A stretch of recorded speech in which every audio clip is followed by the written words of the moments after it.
The air crackled with anticipation. The dwellings of monsters, the inscription read. A dungeon. What dungeon? The chilling announcement echoed. The dungeon has been opened. Hunters will likely come soon. The words hung heavy, laden with a foreboding sense of impending action. My name is Sung Jin-Woo, and I am a hunter. Let's do our best today, I muttered, a familiar mantra before each perilous descent. But the truth was, I was far from exceptional. I'm the hunter who tackles only the weakest dungeons, the one who barely scrapes by. The whispers followed me, the world's weakest hunter. Another injury, another setback. The familiar sting of pain was a constant reminder of my limitations. But the relentless pressure of my mother's medical bills drove me forward. There was no stopping. However, destiny had a cruel twist in store. I discovered a truth hidden in plain sight. An ear-ranked dungeon, deceptively simple, yet concealing a harrowing challenge, the treacherous double nest. It was a trial by fire, a crucible of unimaginable pressure and peril. I faced impossible odds, my resolve tested to its absolute limits. It was a near-death experience, leaving me grappling with the fragility of life and the sheer weight of my responsibilities. Waking up in the sterile confines of a hospital bed, I felt a profound shift. A new reality dawned. My body, still bearing the scars of my ordeal, was subjected to a rigorous, almost sadistic regimen. Daily quests were thrust upon me, a relentless cycle of physical torment.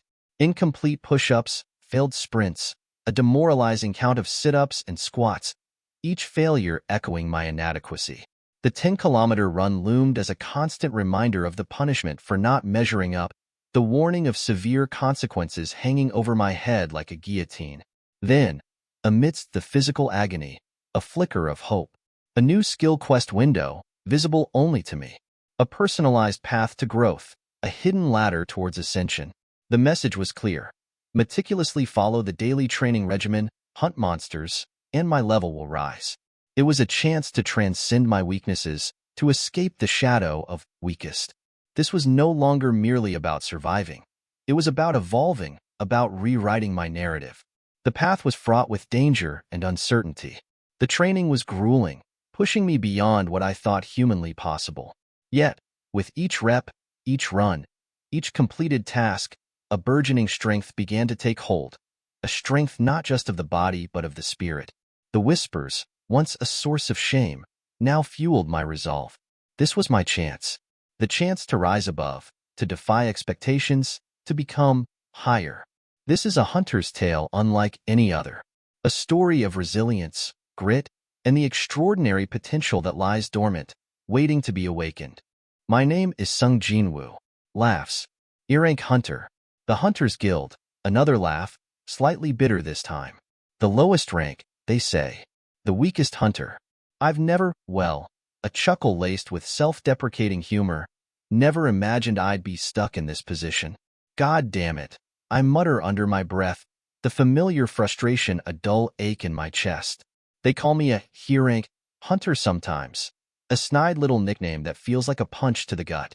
If you ignore the slightly unusual aspects of my physical capabilities, like my surprisingly rapid healing and, let's just say, enhanced strength, it's frankly embarrassing to even call myself a hunter. I'm constantly injured. Seriously, I've had more near-death experiences than I care to count. This is a job where your life is constantly on the line, a precarious balancing act between survival and despair. I'm not doing this because I enjoy it. I work construction in Seoul when I'm not risking my life in dungeons. The pitiful pay from the Hunters Guild barely covers my sick mother's medical bills. For a normal person, lacking any extraordinary talents, I had no other option. This is my reality, a stark and unforgiving one. Good luck on your raid today, Tilda says, her voice a comforting presence in the bleakness of my situation. Oh, thanks, Tilda, I reply, appreciating the gesture. The unexpected sight of Tilda, Kim, stops me cold. Hey, Tilda Kim, I say, surprise coloring my voice. It's been a while. Her presence is a shock. She quit hunting long ago. Wait, what are you doing here? Didn't you leave because you didn't want to be a hunter anymore? I question, genuine confusion lacing my tone. A knowing smile plays on her lips. Well, My wife's pregnant with our second son. Laughs. There's nothing like a high-stakes raid to earn a quick fortune. It's not easy making ends meet, you know? Her words resonate with me, a painful echo of my own struggles. I'm worried. It's been so long. I might have lost my edge. My skills were already rusty, and they've only gotten worse since I took a break, she confesses, her vulnerability a surprising contrast to the tough exterior expected of hunters. She introduces me to her son, a tender moment amidst the looming shadow of the dungeon. Their heartwarming exchange fades as our attention shifts to another hunter, Mr. Kim, whose presence commands a certain unspoken respect. That man, is he a powerful hunter? I ask, curiosity piqued by the hushed reverence surrounding him. Everyone's happy to see him, Tilda replies, a hint of awe in her voice. You wouldn't know, since he joined right after you quit. Another hunter chimes in, a touch of amusement in his tone. His nickname? The world's weakest. The irony hangs heavy in the air, a cruel joke played by fate. The world's weakest? A hunter repeats incredulously. Not the strongest, bro. That's what we call S-rank hunters. Some are considered the weakest. I mean, he's weak enough to get hurt in an E-rank dungeon. Is he actually the weakest? The whispers confirm my unfortunate reputation. Yeah, he's probably the weakest of us all. So that means our dungeon will be weak as well. Since he's here, they conclude. Ah, I see, I mutter, a mix of resignation and defiance welling up inside me. Hey, he might hear us, someone warns, silencing the hushed conversation. Let's end it for now, someone else suggests. Suddenly, a gruff voice cuts through the air. I've been hearing you old geezers. Aha. Hi. May I have a cup of coffee? It's me. The awkward silence is broken by a slightly apologetic response. I'm sorry. All the coffee ran out just now. A surprising wave of camaraderie washes over the group, a shared understanding of the pressures they all face. Yeah, I agree. Me too, Tilda. Count me in. They concur. Their support a surprising balm to my wounded pride. Take care of us, Mr. Sung Jin-Woo, they say, a mixture of deference and unexpected faith in my abilities. All right then, let's enter the dungeon, I declare, determination stealing my voice, the weight of their expectations suddenly feeling less burdensome. Let's go, Mr. Sung, they urge, adding a kindly caution. Try not to get injured. Okay, I respond, a grin tugging at the corners of my lips, masking the nervous flutter in my stomach. Okay. I'm going to try my best today. The dungeon looms, a challenge, a test, but also, perhaps, a chance for redemption. The whispers of weakest might soon be silenced. The journey begins. All clear. Let's go, the team leader announced, breaking the tense silence. Ah, okay, cool, I replied, trying to sound more confident than I felt. What are you thinking about? One of my teammates asked, noticing my pensive expression. It's just, Hunter Sung Jin-Woo, I began, my voice laced with a hint of concern. I'm a little bothered that we couldn't offer him any coffee. The others murmured in agreement. Sung Jin-Woo, the weakest hunter in the E-rank category, was a fixture of the Hunters Guild. What rank is this dungeon? Someone asked, breaking the thread of our conversation. They said it's about D rank, another replied. I've never seen Hunter Sung Jin-Woo uninjured in all my time at the Hunters Guild, I commented, my tone filled with a mixture of concern and a grudging respect. A D-rank dungeon, well, I don't think anything too serious will happen. Let's go, someone urged, breaking the spell of uneasy anticipation. As we ventured deeper into the dungeon, a teammate expressed concern. Jin-Woo, why are you so adamant about working as a hunter? Fighting like this will only bring even more risks, he said, his voice edged with worry. Sorry, I'm not saying this to apologize, I replied, my voice low. I'm just worried about you. My words were tinged with the understanding that came from sharing similar risks. My financial struggles and his concern for his family were two sides of the same coin. The raid progressed, the tension slowly building, punctuated by moments of uneasy relief. At least this raid is almost over, someone remarked, the weight of their words palpable. A sigh of relief swept the team as the final enemy fell. Looks like it's done, someone announced, a collective sense of accomplishment permeating the air. Mr. Beck, you're not dead yet, one of the team members joked, breaking the tension with humor. Ha ha, this is a piece of cake, Jin-Woo, Beck replied, his voice thick with exhaustion but tinged with the satisfaction of survival. Beck turned to me, a thoughtful expression on his face. Do you have a reason for not quitting being a hunter? Fighting like this will only bring even more risks. I hesitated, unsure whether to reveal the truth. I'm just a hunter for fun, I replied evasively. If I don't do this, I might actually die from boredom, I added, a hint of self-deprecating humor in my voice. Telling them my real reasons, the pressing need to provide for my family, would only make me feel more embarrassed. Suddenly, the laughter is cut short by the discovery of the monster's magical core. Looks like having /fun. /2 times will send you raiding in the afterlife. A teammate quipped, breaking the tension with dark humor. PFFFF, I let out a small laugh, despite myself. Don't laugh, I said, touching a fresh wound. Yeah, this is what you get after dealing with a monster, another teammate said, showing off his share of the magical core. The magical core. A magical core from even a C-rank monster is worth thousands, another exclaimed, his voice filled with excitement. However, my reward for risking my life was meager. Considering I put my life on the line to end this, it's too small. Earning money like this is I trailed off, my frustration bubbling to the surface. The low pay was a constant source of stress, threatening to overwhelm me. A sudden commotion interrupted my thoughts. Hey everyone, there's an anomaly in the transfer gate. The double layer looks like it's actually real, someone shouted, their voice tinged with a mix of excitement and apprehension. The discovery of an open gate meant a new, unforeseen challenge. Everyone listen to me for a moment, I announced, my voice firm despite my inner turmoil. The gate doesn't close if the boss monster is still alive. Since the gate is still open, it seems the boss is still inside there. Usually, we would need to contact our guild and await their orders. But if the other hunters get to it first, our share of the spoils would dwindle. So, I propose we all go and deal with the boss. Since it could be dangerous, why don't we take a vote? 17 of us, and no complaining after the vote results. A tense silence followed my words. We vote to fight, someone declared, breaking the silence. I vote to go, another voice added, echoing the sentiment. I say no, let's fight, someone else countered, their reluctance palpable. Sorry, but I don't want to go, another hunter added, his fear evident. It's 8-8 so far, huh? Someone observed, the tension palpable. How about Mr. Sung? Everything depends on Sung's vote. All eyes turned to me. The weight of their expectations pressed down on me. I don't have enough money soon. I need to send my little sister to college, and my sick mother needs care for my family. I'm going, just one more time, I declared, my voice firm despite the tremor in my hands.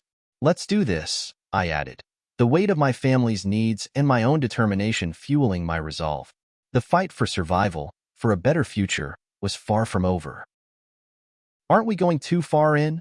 One of my teammates nervously asked, his voice barely a whisper against the echoing silence of the dungeon.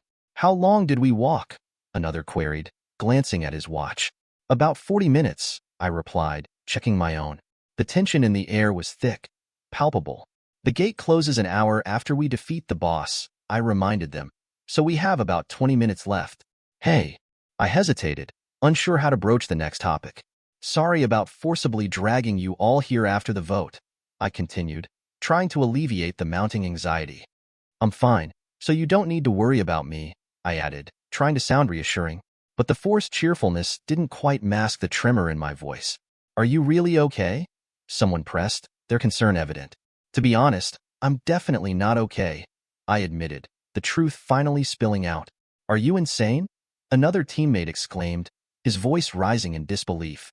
Just now, if you'd been stabbed even a little higher, you would have had a hole in your heart, he pointed out, vividly describing the near miss. And that's not even considering your arms and legs. Even though I barely managed to heal them, he added, his concern now laced with awe at my resilience. What even made you say yes, huh? Did you hurt your head too? Huh, true. I'm only alive because Miss Juhi is a B-rank healer, I confessed, a wave of self-deprecating humor washing over me. I'm in her debt yet again. Sorry. Are you sorry? Someone pressed, a smirk playing on their lips. Yes. If you're that sorry, How about treating us to some food? They suggested, their tone light despite the gravity of the situation. Ah, I replied, a chuckle escaping my lips. The offer, though unexpected, felt like a lifeline in the oppressive atmosphere. We continued deeper into the dungeon, the air growing colder and heavier with each step. What, you don't like eating with me? I asked, a hint of nervousness coloring my voice. No, of course not, they quickly replied. It's here, the boss room. The sight that greeted us was unsettling. I've never seen a room with this type of door before, one of the team commented, his voice filled with a mixture of awe and unease. It's strange, I agreed, running a hand over the cold, smooth surface. Isn't this place dangerous? Another member whispered, his apprehension growing. Yeah. Are you going to return empty-handed after coming all this way? We could be the first ones to enter this dungeon, I countered, trying to instill a sense of purpose amidst the growing fear. Those who want to leave can go. I'm going in there alone if I must, I declared, my voice firm despite the trepidation that gnawed at me. Well, Mr. Songkyle's skill is amazing. He's also extremely offensively styled. Out of the top C-rank hunters, someone pointed out, trying to bolster our spirits. That man, if he wasn't about to leave the profession, could have been in any big guild. Since we came here because we trusted Mr. Song, we might as well follow him to the end, another hunter reasoned, his words carrying a weight of shared responsibility. The door opened more easily than expected. Let's go in, I urged, my voice still laced with a tremor of anxiety. Oh, Tilda, the lights are on, someone exclaimed, their voice filled with wonder. Nice, Tilda. I've never seen a dungeon like this, I added, taking in the strange ambience. All right, let's scatter and scout the area, I suggested, my voice regaining its firmness. It seems like no one's been in here for a long time, one hunter observed, his statement echoing the unsettling stillness of the place. Our exploration yielded a collection of peculiar statues. These statues, they feel weird, another hunter remarked, a shiver running through his voice. They're all holding something different. Some of them are even holding instruments, another chimed in, their words adding to the mounting sense of unease. There's quite a lot of them that feel scary. Since there are so many, a hunter trailed off, his words hinting at an unspoken dread. Well, doesn't it feel like someone is staring at you? Someone whispered, their voice edged with growing fear. Stop saying such negative things, another retorted, trying to maintain a facade of bravery. Wow, look at that. It's huge. That's not the boss, right? A startled voice cut through the eerie silence. Don't think so. It's only a statue, after all, another responded, trying to alleviate the mounting anxiety. This is the only one that's huge. There's nothing that resembles a monster here, I observed, my eyes scanning the room. Right. Can't see even a single one. The others agreed, their confusion mirroring my own. Suddenly, a change. Tap HM. What is this? Your magic seal, Mr. Song? Someone exclaimed, pointing towards a strange symbol on a nearby wall. Tilda, something's written here. I think you need to come and see this, I urged, my voice hinting at a growing apprehension. This is it, in runic text. First, worship the Lord. Second, praise the Lord. Third, prove your faith. The eyeball just moved. It was looking at us, Tilda announced, her voice barely a whisper. Aha. Right, you must be mistaken, I responded, my voice slightly strained. Wait, what is this feeling? It got so quiet that the air seems chilly, another hunter said, his words laden with a rising unease. A chilling inscription appeared on the wall. Those who do not follow these commandments will never return alive. What? A collective gasp of horror rippled through the team. The door just closed. What do we do now? Someone panicked. Damn it, I can't stand this anymore. You guys are all spouting nonsense. It was a mistake to even come here. I'm leaving. The boss's treasures, whatever. You guys can take it. Good luck. One hunter declared, making a desperate attempt to escape. Stop. Don't put your hands on the handle. I shouted, my voice strained with a sudden, chilling realization. The statues began to move. That thing moves, the hell. We have to fight those things, someone screamed in terror. Wait there, the eyeball, if that was really true. Another whispered, his words swallowed by the growing chaos. A final, terrified sound cut short. The fight for survival had truly begun. The dust still swirled in the weak light filtering through the dungeon's cracks, a silent testament to the terrifying speed and power we'd just witnessed. My heart hammered a frantic rhythm against my ribs, a stark counterpoint to the unsettling quiet that had fallen. That thing moved like something from a nightmare. One of my companions breathed, his voice barely a whisper. The unspoken fear hung heavy in the air. The urgency in his voice was mirrored in the others. We need to get out of here," someone else stammered, the words laced with a palpable sense of dread. The reality of our predicament was sinking in, cold and heavy. We were trapped, and the exit seemed further away than ever. A sharp intake of breath broke the silence. What was the rank of the one who's no longer with us? The question hung in the air, unspoken accusations of failure flitting between us. "D rank," someone finally managed, their voice tight with a mixture of grief and fear. Even for a D rank, he was exceptionally strong. Stronger than any E rank I've ever encountered, another added. The words a chilling reminder of our own vulnerability. He'd been felled in a single blow, a stark demonstration of the overwhelming power we faced. A sudden gasp shattered the tense silence. Wait a second. This dungeon, it's barely a D rank, isn't it? I've never encountered anything remotely this powerful in a dungeon of this supposed level. The speed, the strength, it's impossible. The implications were staggering. Our preconceived notions of this dungeon, of this place, were utterly wrong. Panic started to claw at the edges of our fear. If all the statues, if they can all move with that kind of speed and force. The unfinished thought hung in the air, a specter of unimaginable horror. A grim silence fell upon the group, each of us grappling with the terrifying implications of what that might mean. "Don't tell me, even that one." The words trailed off, but the meaning was clear. The potential threat had just multiplied exponentially. This wasn't my first near-death experience. I remembered my initiation into the world of dungeon raiding, a terrifying baptism of fire. Separated from my party during my first expedition, I was lost and alone, completely unprepared for what I faced. The attack of an E-rank monster left me hospitalized for weeks, barely surviving a brutal assault. Another time, starvation had nearly claimed me after being trapped in a low-level dungeon, a horrifying ordeal that had tested my will to survive. Those experiences were etched into my very being, shaping my perspective on this dangerous profession. I looked at the other members of my group, assessing their faces. The weight of these near misses had sunk its claws into each of them. Others, more experienced or fortunate, invested heavily in better equipment, using their hard-earned magical resources to bolster their defenses. That was a path I couldn't afford. My limited funds meant that even a modestly better sword would likely be destroyed just as quickly. And even with a skilled healer in the group, the cumulative effect of these injuries was taking its toll. A young E-rank adventurer, still barely a man, lay injured once more, this time after a raid in what was supposed to be a simple E-rank dungeon. I feel for his healers, I thought. The constant burden of keeping him alive must be exhausting. A relentless cycle of patching up wounds and facing the risk of failure. The whispers followed him, always there, ever present. The world's weakest hunter. The cruel irony was palpable. Despite his ambition, his skills seemed to fall woefully short of his desire. This had been my reality. The relentless near misses, the shattered weapons, the ever-present exhaustion. I'd pushed through, ignoring the whispers, the doubts, and the ever-present threat of permanent injury or worse. But this dungeon, this was different. The sheer scale of the danger felt qualitatively different than anything I had ever experienced. Then, the earth shuddered. A deafening roar filled the cavern, echoing with primal power that seemed to vibrate the very bones in my body. A desperate cry cut through the sudden noise. Everyone down. The attack was swift, brutal, a terrifying demonstration of unimaginable force. We were tossed around like ragdolls, and when the terrifying cacophony subsided, we were left trembling, bruised, and gasping for breath. I woke slowly, my body throbbing with pain. The silence was broken only by the labored breaths and moans of my surviving comrades. A concerned voice broke through the haze.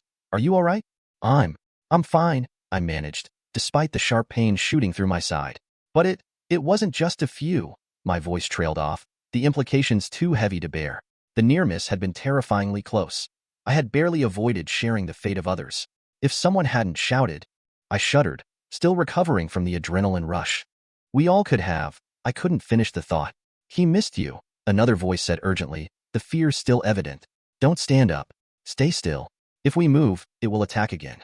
The weight of their words settled upon me. We were trapped, our very survival hinging on our complete stillness. My gaze landed on Kyle, the young B-rank healer, his face pale and drawn, his body trembling. Despite his skill, his fear was a palpable thing, holding him back, hindering his ability to perform effectively in anything beyond the most basic raids. Only those who moved were, We're affected, I said. My voice hushed, my eyes scanning the silent forms of my fallen comrades. A chilling realization dawned. The pattern was unmistakable. Wait, Kyle? You shouted a warning. Did you know what was going to happen? I asked, the question hanging in the air between us. He shook his head slowly, his voice barely audible. No, it felt instinctively dangerous. A primal sense of dread. The unspoken implications settled upon me, cold and heavy. What rank do you think this is? I asked him, needing to understand the nature of the threat we faced. He, with his limited experience, had only encountered B-rank dungeons, and even those paled in comparison to the terrifying power we had faced. This is far beyond anything I've ever seen, he whispered. My eyes fell on the ancient inscription on the dungeon wall, Cathanon Temple's commandments. Beneath it, 3 chilling edicts. First, worship the Lord. Second, praise the Lord. Third, prove your faith. Those who do not obey will never return. This wasn't just a dungeon. It was a trial, a test of faith, and we were the unwilling participants. The scale of the challenge, the horrifying nature of the threat, was vast, almost unimaginable. Even eliminating all visible threats would take an incredibly long time, a time we might not have. The realization struck me with a force that surpassed even the physical blows we'd sustained. The situation was more precarious than it ever seemed. The flickering torchlight cast long, dancing shadows across the damp stone walls of the tunnel, the air thick with the scent of damp earth and something else, something ancient. This tunnel, it leads to the other side. A voice whispered, barely audible above the echoing drip of water. It had been 10 years since the gate appeared, 2 hours since we'd entered this seemingly endless passage. 10 years. 10 years since the world changed irrevocably. Bizarre events, inexplicable phenomena, had become commonplace. The emergence of hunters was one such anomaly. Their abilities, fixed at the moment of their awakening, remained unchanged, locked in time. I, too, had become a hunter, though my abilities were severely limited. E-rank, stronger than most ordinary humans, yes, but a vast chasm separated me from the higher ranks. Those who wielded the power to traverse the gate, those who dedicated their lives to confronting the monsters that emerged from it, they were the hunters, the elite. Sometimes, beyond the gate, something far more sinister awaited. A lurking despair, an unfathomable horror that could materialize out of thin air. A being of pure chaos and unpredictable power. We'd encountered such a being, and the results were terrifying. Are you all right? A voice broke through the turmoil. I looked down at my bleeding arm, the blood a dark stain against the rough stone. The bleeding, it won't stop. Panic edged into the growing unease. There's nothing we can do now, another voice said, a note of defeat in his tone. Is there? I only brought 3 healers. I thought this would be a quick in-and-out raid. My mind raced, trying to process the unfolding disaster. One healer was gone, completely eradicated. Another was in shock, catatonic, his eyes wide with terror. Save me! Save me! Screamed the third, a B-rank healer, clearly overwhelmed by the sheer terror of this encounter. I want to live. His desperate pleas echoed through the claustrophobic tunnel. Even a B-rank healer, I realized, could be utterly unprepared for something like this. His experience paled in comparison to the raw, unfiltered horror that we faced. The sheer shock was preventing him from even attempting to heal effectively. For now, it's best to remain still, I commanded, my voice firm despite the growing anxiety. Against such power, any movement invited annihilation. Once the immediate threat subsides, we'll strategize, find a way to escape. It won't be easy, but it's our only chance. A frustrated sigh broke the tense silence. Why do we have to endure this? This is a D-rank dungeon. The disbelief in his voice was mirrored in my own thoughts. It's only D-rank, just like Mr. Sunkeo said. Another chimed in, reminding us of the blatant mismatch between expectation and reality. Moving will get us attacked, I explained, my voice low. Even if we somehow bypass this creature, we still have to contend with the guard statues. And I suspect this thing didn't intend for us to escape. Despair threatened to overwhelm us, yet a flicker of stubborn determination ignited within me. I'd finally joined a prestigious guild, and I wasn't about to be taken down here. Then, a sudden movement. A figure, fueled by adrenaline and a desperate hope, bolted towards the exit. What are you doing? Don't move. I yelled, but it was too late. Yeah, I can do this, the figure shouted back, a reckless confidence in his voice. If anything, I'm confident in my speed. I'll be through that door in an instant. The gamble hung in the air, a desperate act of defiance against overwhelming odds. The tension tightened, a taut wire strung across the silent tunnel. Moments stretched into an eternity as we waited, holding our breaths, hearts pounding against our ribs. Then, silence. A chilling silence that spoke volumes. A low growl echoed in the cavern, a sound that sent a fresh wave of icy dread through us. Those things, they could obliterate us whenever they choose, one of the healers whispered, his voice laced with a stark, unyielding terror. It would be easier than crushing a bug. They could wipe us out in an instant. But why haven't they? The question hung unanswered. Even if it could, it doesn't automatically kill, I reasoned. It's different from the attacks we've seen on other hunters. The guard statues attack when you approach the door. The large statue fires projectiles only when you move. There's a pattern, a rule. A sudden whisper, almost lost in the oppressive atmosphere, pierced through my thoughts. The commandments of Kat Hanan. Recognition flooded me. Yes, that's it. Mr. Songale, what was the first commandment? The answer echoed in the cavern. A chilling revelation in the oppressive silence. Worship the Lord. A chilling rule, imposed on this dungeon. A cruel twist in the game of survival. There's a rule in this place, I whispered. My eyes fixed on the still figure of the young man, a question lingering in the air. What are you doing? Are you crazy? I had to know if his rash act was indeed a desperate gamble or something more strategic, something that defied the obvious danger. His gaze, however, held a steady conviction. Those weren't the eyes of someone seeking death. The final piece of the puzzle fell into place. The entities did not attack those who moved, only those who hesitated. The air in the dungeon hung heavy with unspoken dread. We were trapped, surrounded by an unseen threat, and the weight of our predicament pressed down on us. Sir, there's a pattern to this dungeon, one of our team. A young man named Sung Jin-Woo announced, his voice barely above a whisper. The words hung in the air, a fragile hope in the face of overwhelming terror. What are you doing? I asked, noticing the strange intensity in his eyes. They didn't hold the despair of a man ready to face his end. They held a focused intensity born of a sudden understanding. Those eyes, they aren't the eyes of someone who wishes to perish. The chilling truth of the situation revealed itself slowly. He attacks if you move above a certain height, Sung Jin-Woo explained, the pieces of the puzzle clicking into place. I understand now. The first commandment, worship the Lord, means more than a simple act of reverence. The implications of his revelation sunk in. We had to bow before the statue, to literally worship it. A ripple of stunned silence followed. Sung Jin-Woo, have you gone mad? One of the team members exclaimed, his voice sharp with disbelief. What are you talking about? Another added, equally incredulous. Sung Jin-Woo, however, remained unfazed. You see, he only attacks if you move above a certain height, but he doesn't react if you bow low enough. He paused, letting the weight of his deduction settle. Worship the Lord. It means literally bowing down to it. The understanding spread, a hesitant acceptance of the absurdity of our situation. So if we bow down, we avoid provoking him? Someone questioned.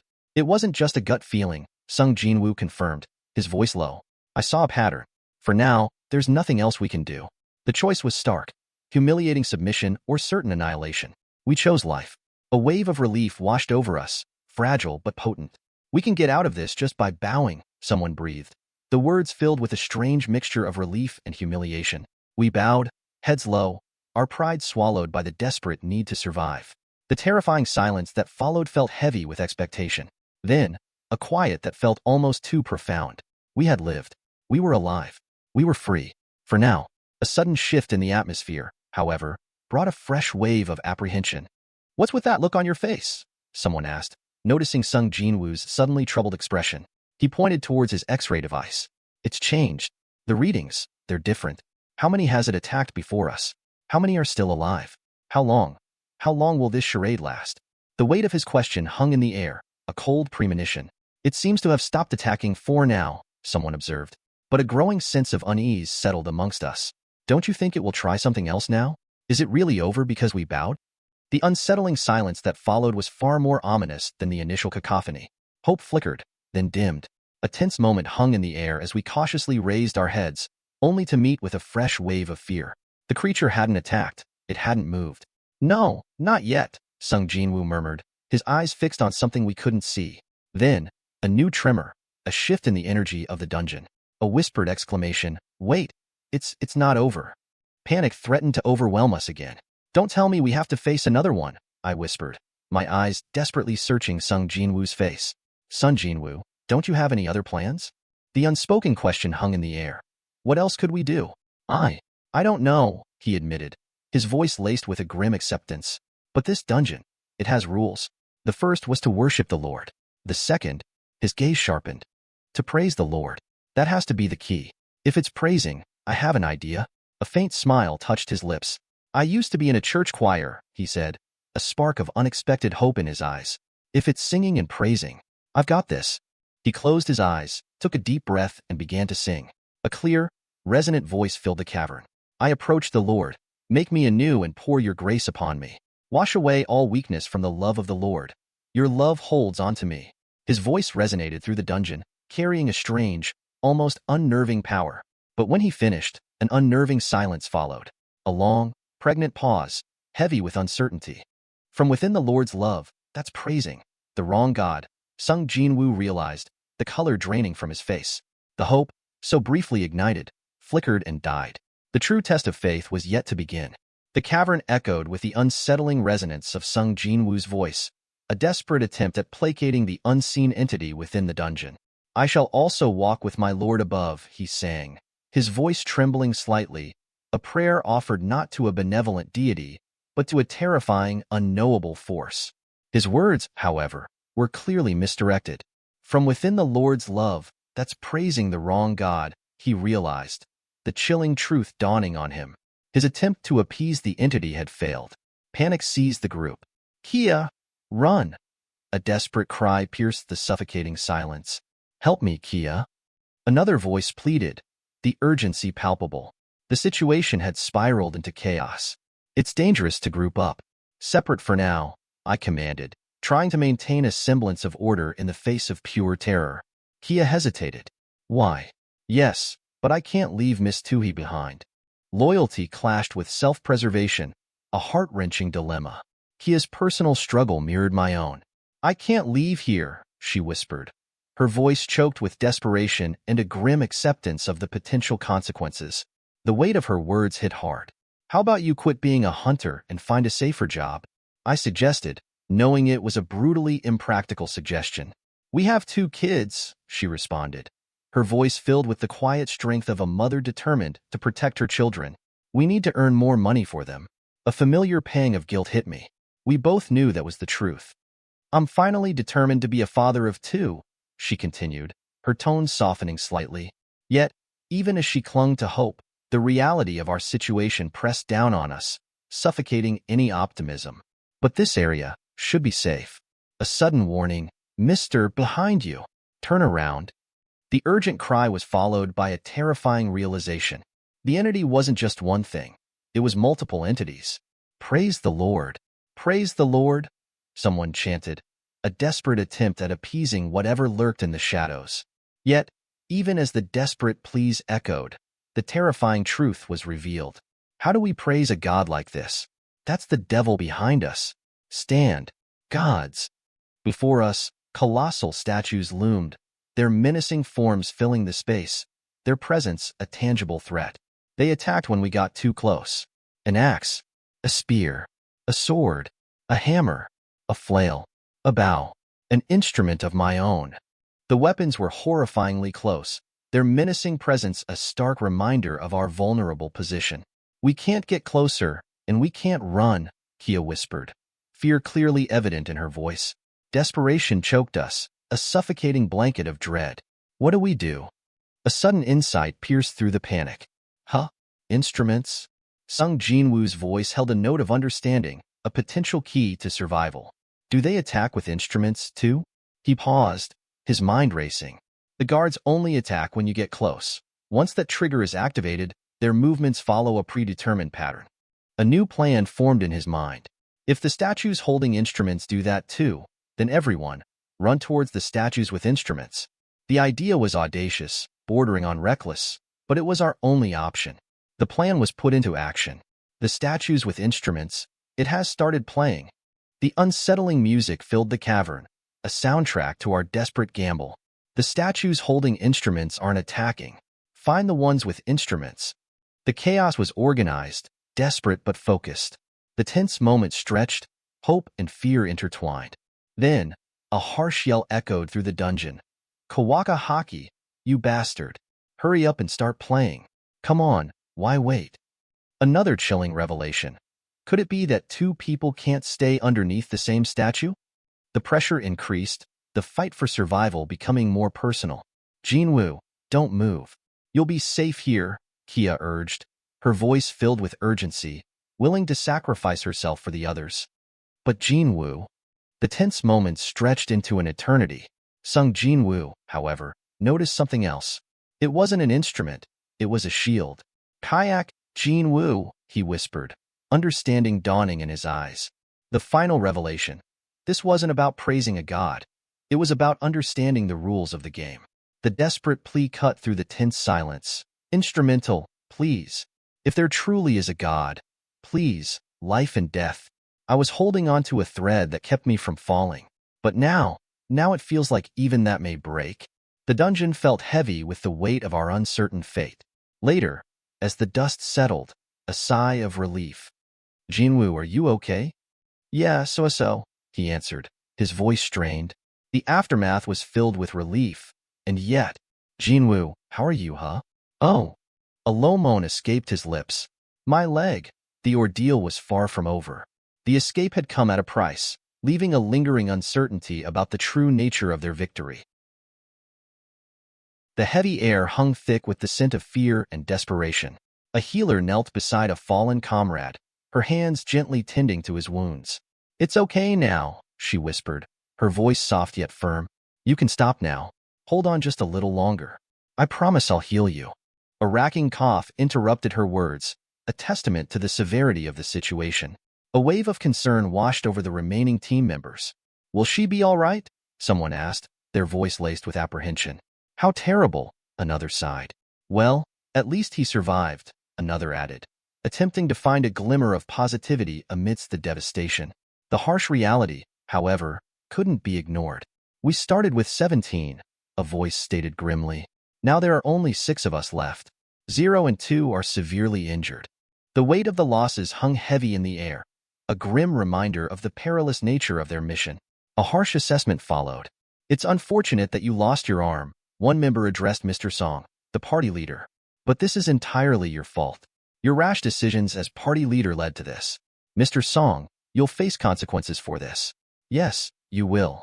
The air crackled with unspoken accusations and simmering resentment. A frustrated growl cut through the tense atmosphere. That bastard. And not again. The uneasy calm was shattered by a sudden tremor. What's going on? An earthquake? Someone exclaimed, their voice filled with alarm. The ground continued to shake, intensifying the growing sense of dread. Then, a chilling discovery emerged from the dust and debris. What is that? A voice whispered, filled with a mixture of awe and horror. An altar, another voice said, the word heavy with foreboding. You know, like the ones from mythology, where they sacrifice living beings to their lord. Cows, pigs, sheep, children, virgins. The implications of this discovery were horrifying. And the last commandment is prove your faith, a voice observed. The unspoken dread hung heavy in the air. This is probably the final trial. A sudden realization dawned on one of the team members. No matter how foolish I might be, I think I understand what's happening. Mr. Song, this means we have to offer a sacrifice, doesn't it? The horrifying truth hung between them, unspoken yet undeniable. Accusations flew. Who brought us here? Some Kyle. It was you. Someone who bragged about his wife and 2 children. The weight of responsibility pressed down on them, heavy with guilt and regret. The harsh reality of their situation was made chillingly clear. 17, and 10 others were lost, a voice recounted, the numbers hanging in the air like a death knell. You agreed to take responsibility, right? Prove it now, Mr. Kim Sang-shik. The pressure mounted, a cruel game of survival where the stakes were life itself. Mr. Kim, however, stood his ground. Mr. Kim is right. I must take responsibility, he stated, his voice firm despite his obvious fear. I want to go alone. Please, take this burden from the others. A wave of protest arose. But it's not his fault. Jin-Woo, your wounds are still. We all voted to come here, another voice argued. It's cowardly to place the blame on him now. The weight of shared responsibility hung heavy, a painful truth in their desperate plight. Then, a new development. What's happening now? Someone whispered, their voice filled with growing unease. Hey, Mr. Sun, is this what we're supposed to do? A single flame ignited on the altar. One flame? What does that mean? Someone questioned, their voice filled with confusion. Did he not want to sacrifice himself? Another voice added, his voice laced with uncertainty. A desperate plea cut through the tense atmosphere. Can someone help me to the altar? Let's all go to the top of the altar. A surge of confused murmurs followed. What did you say? It'll probably be fine. Jin-Woo. A fresh wave of dread washed over them. So, that's how it is, one of them whispered. Do you think the other hunters will save us if we stay here? The reality of their isolation was a chilling thought. Today's the 1-week mark after the gate opened, a voice stated. The impending doom was unmistakable. Those things will move before reinforcements arrive. They neglected this gate because it's only a D-rank. Well, nothing new from what the girl said. The gate opens completely after 7 days. The monsters will pour through if the gate is fully open. Raids are meant to eliminate the boss monster and seal the gate before the 7-day limit. The weight of their impending failure loomed. If we fail, those monsters, they could enter our world. A new command broke through. You two should come up here as well. For every person on the altar, a flame appears. It seems this trial only begins when everyone is here. The final test began, and the outcome hung precariously in the balance. Then, a sudden shift in the atmosphere. A glimmer of hope amidst the terror. The door opened. What? The weight of this discovery hung in the air. What is this? Can we leave? No, something else might happen. The fragile hope was crushed by a fresh wave of fear. What? Now they're approaching us. All of them. They just started moving. The final act of their desperate struggle for survival had begun. The cavern pulsed with an unsettling energy. The statues, previously inert, were now in motion, their movements slow and deliberate, yet undeniably menacing. Panic seized the remaining members of the raiding party. What are we supposed to do now? What the hell is this? A voice shrieked, the raw fear palpable. The situation had spiraled into chaos, each moment a terrifying gamble. The tense silence was punctuated by a desperate attempt to regain control. Mr. He, you can't close your eyes, someone urgently urged. A sudden realization dawned. It's like that game we played as children. They move closer when you look away. The childish game held a terrifying parallel to their current predicament. A desperate command cut through the rising panic. Everyone, keep your eyes on the statues. Don't look away. The instructions were stark and simple, yet the task was terrifying. The relentless pressure of the looming threat was almost unbearable. Their survival depended on their unwavering focus, their ability to resist the primal urge to avert their gaze from the impending danger. A tense silence followed, punctuated only by the heavy breathing of the terrified adventurers. Each second felt like an eternity, their strained concentration a testament to the dire situation. Then, a gasp. Hey! A sudden change, a break in the tension. A moment of confusion, quickly replaced by utter disbelief. What, Mr. Sun? How is this possible? She's still alive. The door closed slightly, and she went through it. What is this? A new element had been introduced into the already chaotic equation, an unforeseen variable that could either lead to their salvation or plunge them deeper into the abyss. The observations followed swiftly. A blue flame disappears after a set amount of time. One of the red flames, which appeared based on the number of people on the altar, vanished as soon as she left. The puzzle pieces began to fall into place, the cryptic commandments revealing their true meaning. Worshipping the Lord, someone stated. The second is praising the Lord. At least, these first steps haven't been riddles like the Sphinx would ask. The initial relief was short-lived. But the open door is a trap, a false hope. When all the red flames appeared, the door opened. But every time a red flame disappears, the door closes just a little. When all the red flames are gone, the door will close completely. A chilling interpretation of the final commandment followed. Prove your faith means that even in terror and danger, with tempting opportunities to escape, you must maintain your faith, your resolve. A quiet apology broke the intense focus. I'm sorry. I don't think I can stay any longer. The strain was evident, the weight of the challenge almost too much to bear. Panic threatened to break out again. None. A what? Don't move. We can't have more people leaving. Any less, and we won't have enough people to watch all the statues. We'll all perish. The urgency in his voice was undeniable. What's happening? Someone whispered, their voice trembling. Please explain. A desperate plea for understanding cut through the tension. All we have to do is stay and look at the statues until the blue flames disappear. The blue flames are a timer. We can all leave once they're all gone. Doubt lingered, however. Mr. Sung, you may be right, But couldn't the door just close completely when the blue flames are gone? The uncertainty was palpable, the question hanging heavy in the air. Are you certain, to be honest? A surprising statement emerged from an unexpected source. I never imagined someone as weak as you could be so helpful. I always looked down on you, never really expecting anything from you, even when you joined our party. The unexpected praise hung in the air. The brutal honesty followed, a stark contrast to the tentative optimism. Many were lost when we entered this chamber. But those alive, they're alive because of you. You managed to solve the riddles here. The speaker's voice softened. I'm also alive because of you. Thank you, Mr. Kim Sanchik. But I also have a family. I don't want to die here. I don't want to die. I'm sorry. I don't think I can stay here any longer.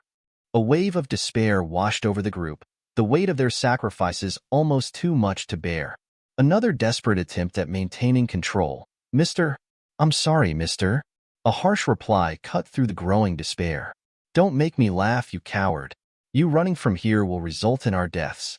The harsh words were a desperate attempt to maintain order, to prevent the collapse of their fragile hope.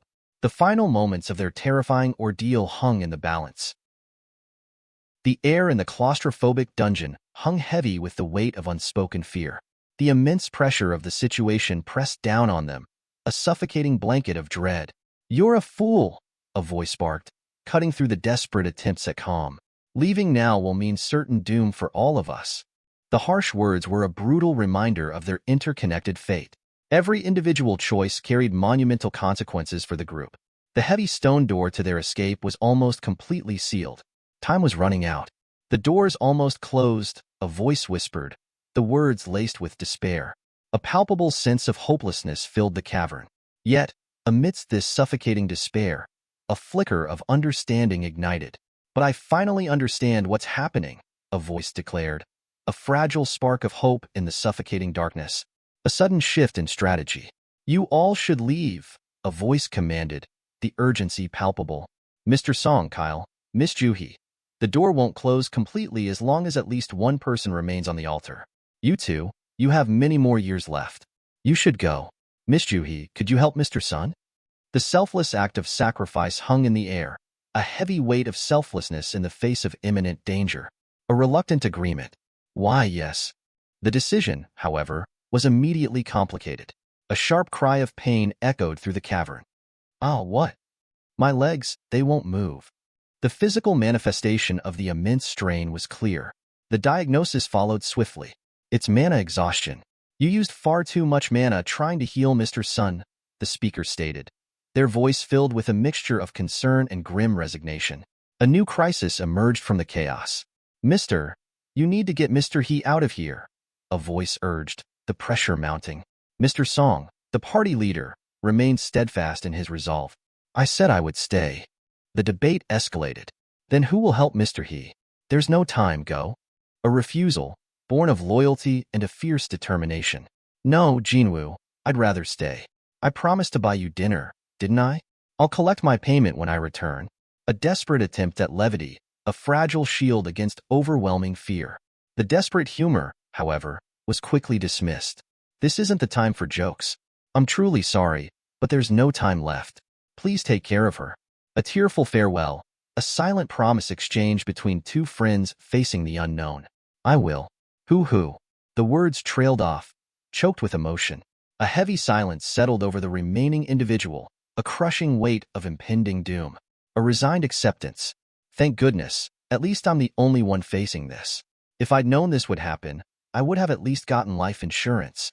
A grim determination followed, a fierce, defiant spirit in the face of certain defeat. Since it's come to this, I'm going to take at least one of those things with me. A desperate, almost reckless, battle cry. A defiant roar against the overwhelming odds. Huck! Huck! The defiant spirit, however, was quickly subdued by a wave of profound despair. Hucker! Huck! The raw emotion was palpable, a terrifying reflection of the overwhelming fear. A whispered plea, barely audible above the pounding of hearts. I don't want to. I don't want to. The terror was raw, unfiltered, a desperate clinging to the fading remnants of hope. I don't want to die. Of course, it's not /. A moment of confusion, a desperate attempt to deny the inevitable. Fine. Backslash. The conversation took an unexpected turn. What do you mean, backslash? The defiant spirit faltered. Thankful? Backslash. Quit it. With all these betrayals. I have a family too. I don't want to die. Glad to be the only one facing this. Stop lying to yourself, you liar. I don't want to die. If only I had just one more chance. The desperate pleas echoed through the desolate cavern, a raw, visceral expression of their deepest fears, their most primal desires. Then, unexpectedly, a sharp electronic chime cut through the tension. A mechanical voice, devoid of emotion, announced their fate. Alarm. You have completed all the necessary requirements of the secret quest. Courage of the weak. Stunned silence followed. The unexpected announcement hung in the air, a bizarre twist in their terrifying ordeal. What's this? You've completed all the necessary requirements of the secret quest. Courage of the weak? Completed all the requirements. You have completed all the necessary requirements of the secret quest. Courage of the weak. You have earned the right to become a player. Will you accept? The implications of the announcement were staggering, a profound shift in their desperate struggle for survival, a mixture of confusion and cautious optimism. Will you accept? What's going on? You don't have much time. If you refuse, your heart will stop in approximately 0.02 seconds. Will you accept? I accept it. Then I don't have to die. The stark choice was laid bare. Acceptance of the unknown or immediate cessation. The relief was palpable, a tidal wave of emotion washing over them. Alarm. If you do not accept, your heart will stop in approximately 0.02 seconds. Will you accept? Accept, refuse. Yes. Take this chance. Their terrifying ordeal, however, was far from over. This unexpected turn of events had merely opened a new chapter, a new stage in their desperate struggle for survival, a struggle that would test their courage and their resolve in ways they could never have imagined. The weight of their experiences, the near misses, the sacrifices made, all would shape the path ahead, a path shrouded in uncertainty, but one that offered a glimmer of hope amidst the darkness. Sung Jin-Woo awoke with a gasp, the lingering echoes of a nightmare clinging to him. The harsh reality of his surroundings hit him with the force of a physical blow. A dream? Was it a dream? He mumbled, his mind struggling to reconcile the terrifying events of the previous hours with the sterile environment of his current location. He was in a hospital room, the crisp white sheets and the scent of antiseptic a stark contrast to the damp, earthy smell of the dungeon. A voice cut through his disorientation. Are you finally awake? The speaker's tone was professional, yet laced with a hint of something else. Curiosity? Concern? Sung Jin-Woo's gaze landed on two figures standing by his bedside. Who are you? I'm sorry if we surprised you, one of them said smoothly, their expression impassive. We're inspectors from the Korean Hunters Guild. A wave of confusion washed over Sung Jin-Woo. Why do the inspectors want to see me? He asked, his voice raspy from disuse. The question hung in the air, heavy with unspoken implications. He'd been unconscious for 3 days, a lost expanse of time stretching behind him like an impassable chasm. What happened to Mr. He and Mr. Song, Kyle? Are they safe? The inspectors exchanged a brief glance before answering, their words precise and carefully chosen. Yes, they're safe, but Hunter Song Kyle's missing arm will likely hinder his work from now on. He might retire, if he chooses to. Hunter Lee Joo-hee is still receiving treatment for extreme trauma. It's uncertain if they'll continue as hunters, along with others like Kim Sang-shik. It's enough. The understated words carry the weight of profound loss. The conversation shifted to the incident itself, the chilling events that had transpired in the dungeon. The number of people who didn't make it 6. Although hunters face danger every time they go on a hunt, a massacre of this scale is extremely rare. When the inspectors and the White Tiger Guild arrived, everyone was gone. The only thing left in that room was you, lying on the altar. No statues, none of the things the others described, nothing. Sung Jin-Woo felt a chill run down his spine. That can't be. The disbelief was evident in his voice. We couldn't believe it either, the inspectors responded, their tone serious. If the survivors' testimonies had differed even slightly, or if some of the missing body parts hadn't been found, we would have considered alternative explanations. This is just our theory, but we believe you experienced a double awakening. The concept of a double awakening hung in the air, heavy with both wonder and dread. A hunter's abilities are typically set when they first receive their awakening, their power locked in at that moment. However, there have been cases of hunters experiencing a second awakening. There have been instances of C ranks suddenly achieving A rank capabilities, or B ranks leaping straight to S rank power. It's an extremely rare occurrence, defying all known explanations. The inspectors produced a device. This is a magic power detector. Just place your hand on the manic crystal. The implication hung heavy in the air. If the survivors' accounts of the dungeon's guardians were true, if such powerful entities truly existed, ordinary hunters wouldn't have stood a chance. Only by assembling a team of A-rank and S-rank hunters could they have possibly overcome such a formidable challenge. But all those entities, they just vanished, Sung Jin-Woo said, his voice barely a whisper. The impossibility of the situation pressed down on him. It's impossible not to suspect the possibility of you, Hunter Sung Jin-Woo, receiving a double awakening, seeing as you were the sole survivor. The inspectors, however, were not convinced.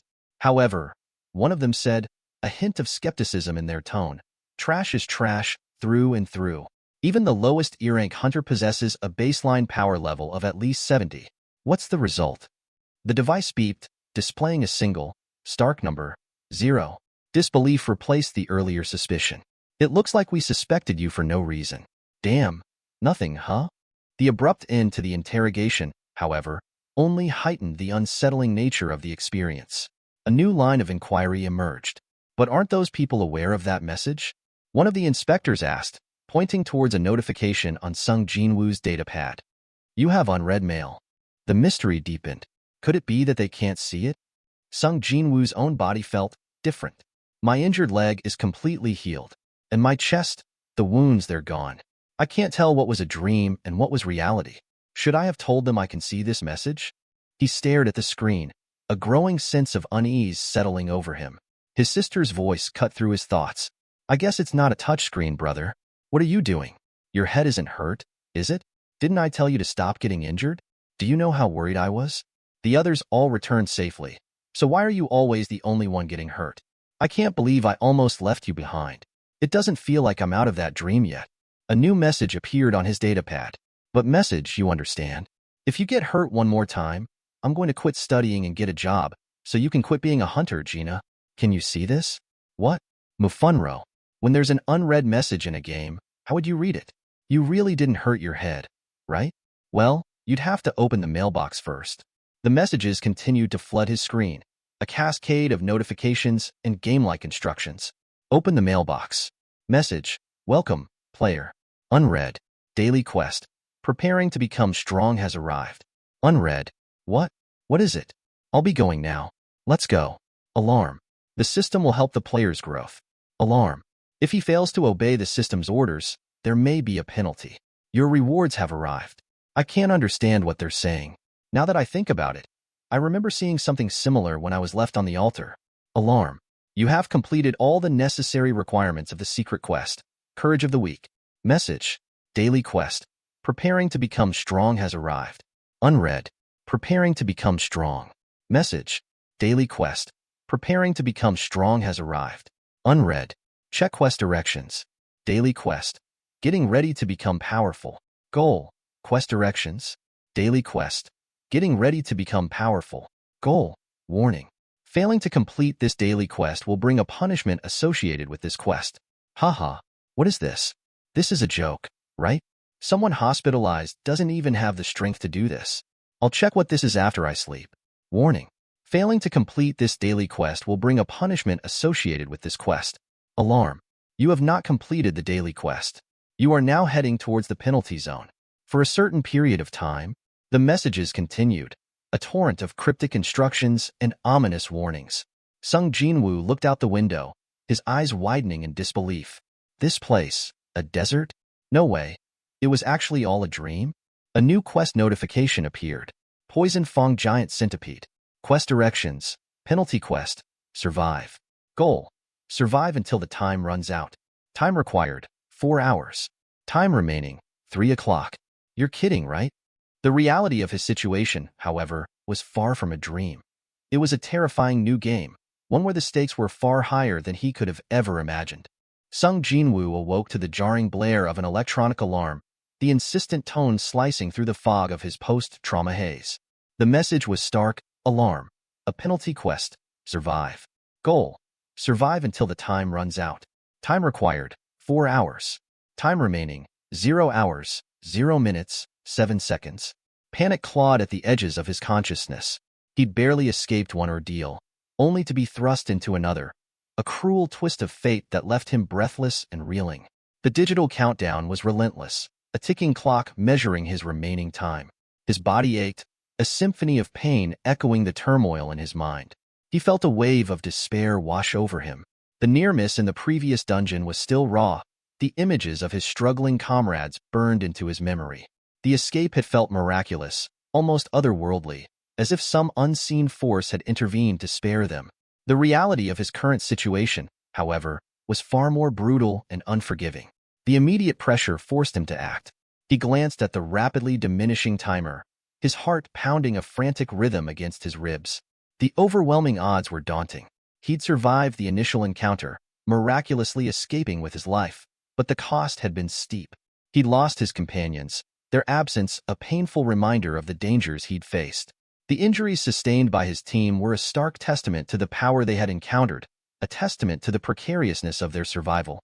The relentless pressure of the game-like notifications continued their assault, a cold, mechanical voice announcing his progress. Alarm. You have completed the penalty quest. The relief was short-lived, almost immediately overshadowed by another message. Alarm. You have completed the penalty quest. Penalty quest message. Your rewards for completing the penalty quest have arrived. Would you like to accept? Accept/refuse. The unexpected reprieve, however, offered a much-needed moment of respite. He cautiously began to navigate his surroundings, his senses sharpened, his mind racing to make sense of the surreal experience. The sterile environment of his hospital room felt oddly jarring after the claustrophobic dungeon, yet the game-like alerts were still omnipresent, a chilling reminder of his new reality. A nurse bustled into the room, her face etched with concern. Oh my gosh, what happened? Here, come on, please. Her words were filled with unspoken worry. Her casual conversation, however, was quickly replaced by shocked curiosity. You know, a patient named Sung Jin-Woo? I heard he's a hunter. Ah, yeah. He's been running every day, even though it's only been a couple of days since he woke up. What did the doctor say? The explanation was simple, yet the implications were profound. The doctor said that hunters heal faster than normal people, so light exercise should be fine. Look, he's even running right now. If it's light exercise, that's really okay, right? The casual observation, however, was rapidly disrupted by a new wave of notifications. The relentless pressure of the game's quest mechanic was inescapable. How many hours has he been running? The nurse asked, her voice laced with a mixture of surprise and concern. Sung Jin-Woo's internal clock was far more accurate than any external measurement. It's been 4 days since I woke up, he replied, a weary acceptance in his voice. He'd been pushing himself to his physical limits, driven by an unseen force, a compelling urge he couldn't explain. There are a few things I've noticed. First, this thing in front of my eyes isn't an illusion. It's real. The digital notifications began to pour in, outlining his achievements. Alarm. Running 10 kilometers complete. 10/10 kilometer. Sung Jin-Woo could see them clearly, even though no one else seemed to be aware of their existence. It was as if he alone was privy to this strange, game-like interface. The quest continued, its progression relentless and unforgiving. Goal. Push-ups 100, curl-ups 100, squats 100. Running 10 out of 10 kilometer. Quest rewards. Choose your reward. You may choose one of the rewards below. Reward number 1, status recovery. Reward number 2, stat points +3. Reward number 3, random box +1. Will you accept? Accept/reject. He chose status recovery. A wave of warmth washed over him, a soothing balm to his aching muscles. Magic that can heal your fatigue after exercising. The fatigue that nested in my whole body actually disappears, as if it wasn't even there. The reward was palpable, a tangible manifestation of the game's mechanics. In addition to the fatigue relief, there were also stat points and a random box item. Alarm. Received random box. He opened his status screen, examining his attributes. Status name. Sung Jin-Woo. Level. 1. Job. None. Fatigue. 0. Title. None. HP. 100. MP. 10. Strength. 16. Vitality. 10. Agility. 10. Intelligence. 10. Remaining points. 3. The familiar game-like interface was inescapable, a chilling reminder of the strange new reality he inhabited. He'd noticed that gaining strength was directly tied to increasing his character stats. Leveling up would also boost his attributes. He checked his inventory, noticing the addition of another item. Inventory, items, item storage, skills, passive, unknown max muscularity LV1, active, sprint LV1. His status screen continued to update, mirroring his progress within the game's mechanics. Status name, Sung Jin-Woo. Level, 1, job, none. Fatigue, 0, title, none. HP, 100. MP, 10. Strength, 16. Vitality, 10. Agility, 10. Intelligence, 10. Remaining points, 3. He realized that this was some strange phenomenon, a game-like overlay controlling aspects of his existence. The system continued to offer new quests. The relentless progression of the game demanded his attention. He felt an inexplicable urge to complete the tasks, to push his body to its limits, an almost compulsive need to obey the system's demands. He knew he needed to take a break, to recover his strength. Can I take a leave for today? I have to take care of some business outside. His request was easily granted. It's fine, but where are you going? The answer was clear. Hapyeong Station. It's time to figure out what this does, he muttered to himself, referring to the random box item he had received. It often contained seemingly useless items, such as bandages and pins, but this time, something was different. Item, dungeon key. Item class, E-type, key. A key that allows you to create an instant dungeon. You may use this at the third entrance of Hapyeong Station. The implications were enormous. This wasn't just a game. It was a gateway, a powerful tool that could reshape his reality. He checked his status again. The numbers were still the same. Quests, the status window, rewards. Status name, Sung Jin-Woo. Level, 1, job, none. Fatigue, 0, title, none. HP, 100. MP, 10. Strength, 16. Vitality, 10. Agility, 10. Intelligence, 10. Remaining points, 3. The additional stat points were likely a result of the double awakening, or perhaps a precursor to it. The dungeon key, however, was an intriguing development. If that's the case, it's worth trying out, he decided. He thought of his sister, Gina, the world's weakest, receiving a double awakening. Other people would laugh if they heard that. I'm confident in my ability to run, so if it becomes too dangerous like last time, I'll run away no matter what. He arrived at Hapyeong Station and used the key. Alarm. You have entered the instant dungeon. The entrance instantly sealed behind him. No way. The entrance is blocked. Is this some other dimension? It's different from normal dungeons. I've never seen anything like it before, but it should be similar to the Red Gate. What do I do now? I was planning to run if something bad happened. If they block the exit, then I can't even run away. Another chilling notification. Alarm. You cannot leave the dungeon. Either kill the boss or use the return crystal. The reality settled upon him, a heavy weight of responsibility. It was only a few days ago when I struggled with E-rank monsters, and now I'm supposed to clear this dungeon all by myself? He muttered, a mixture of disbelief and grim determination in his voice.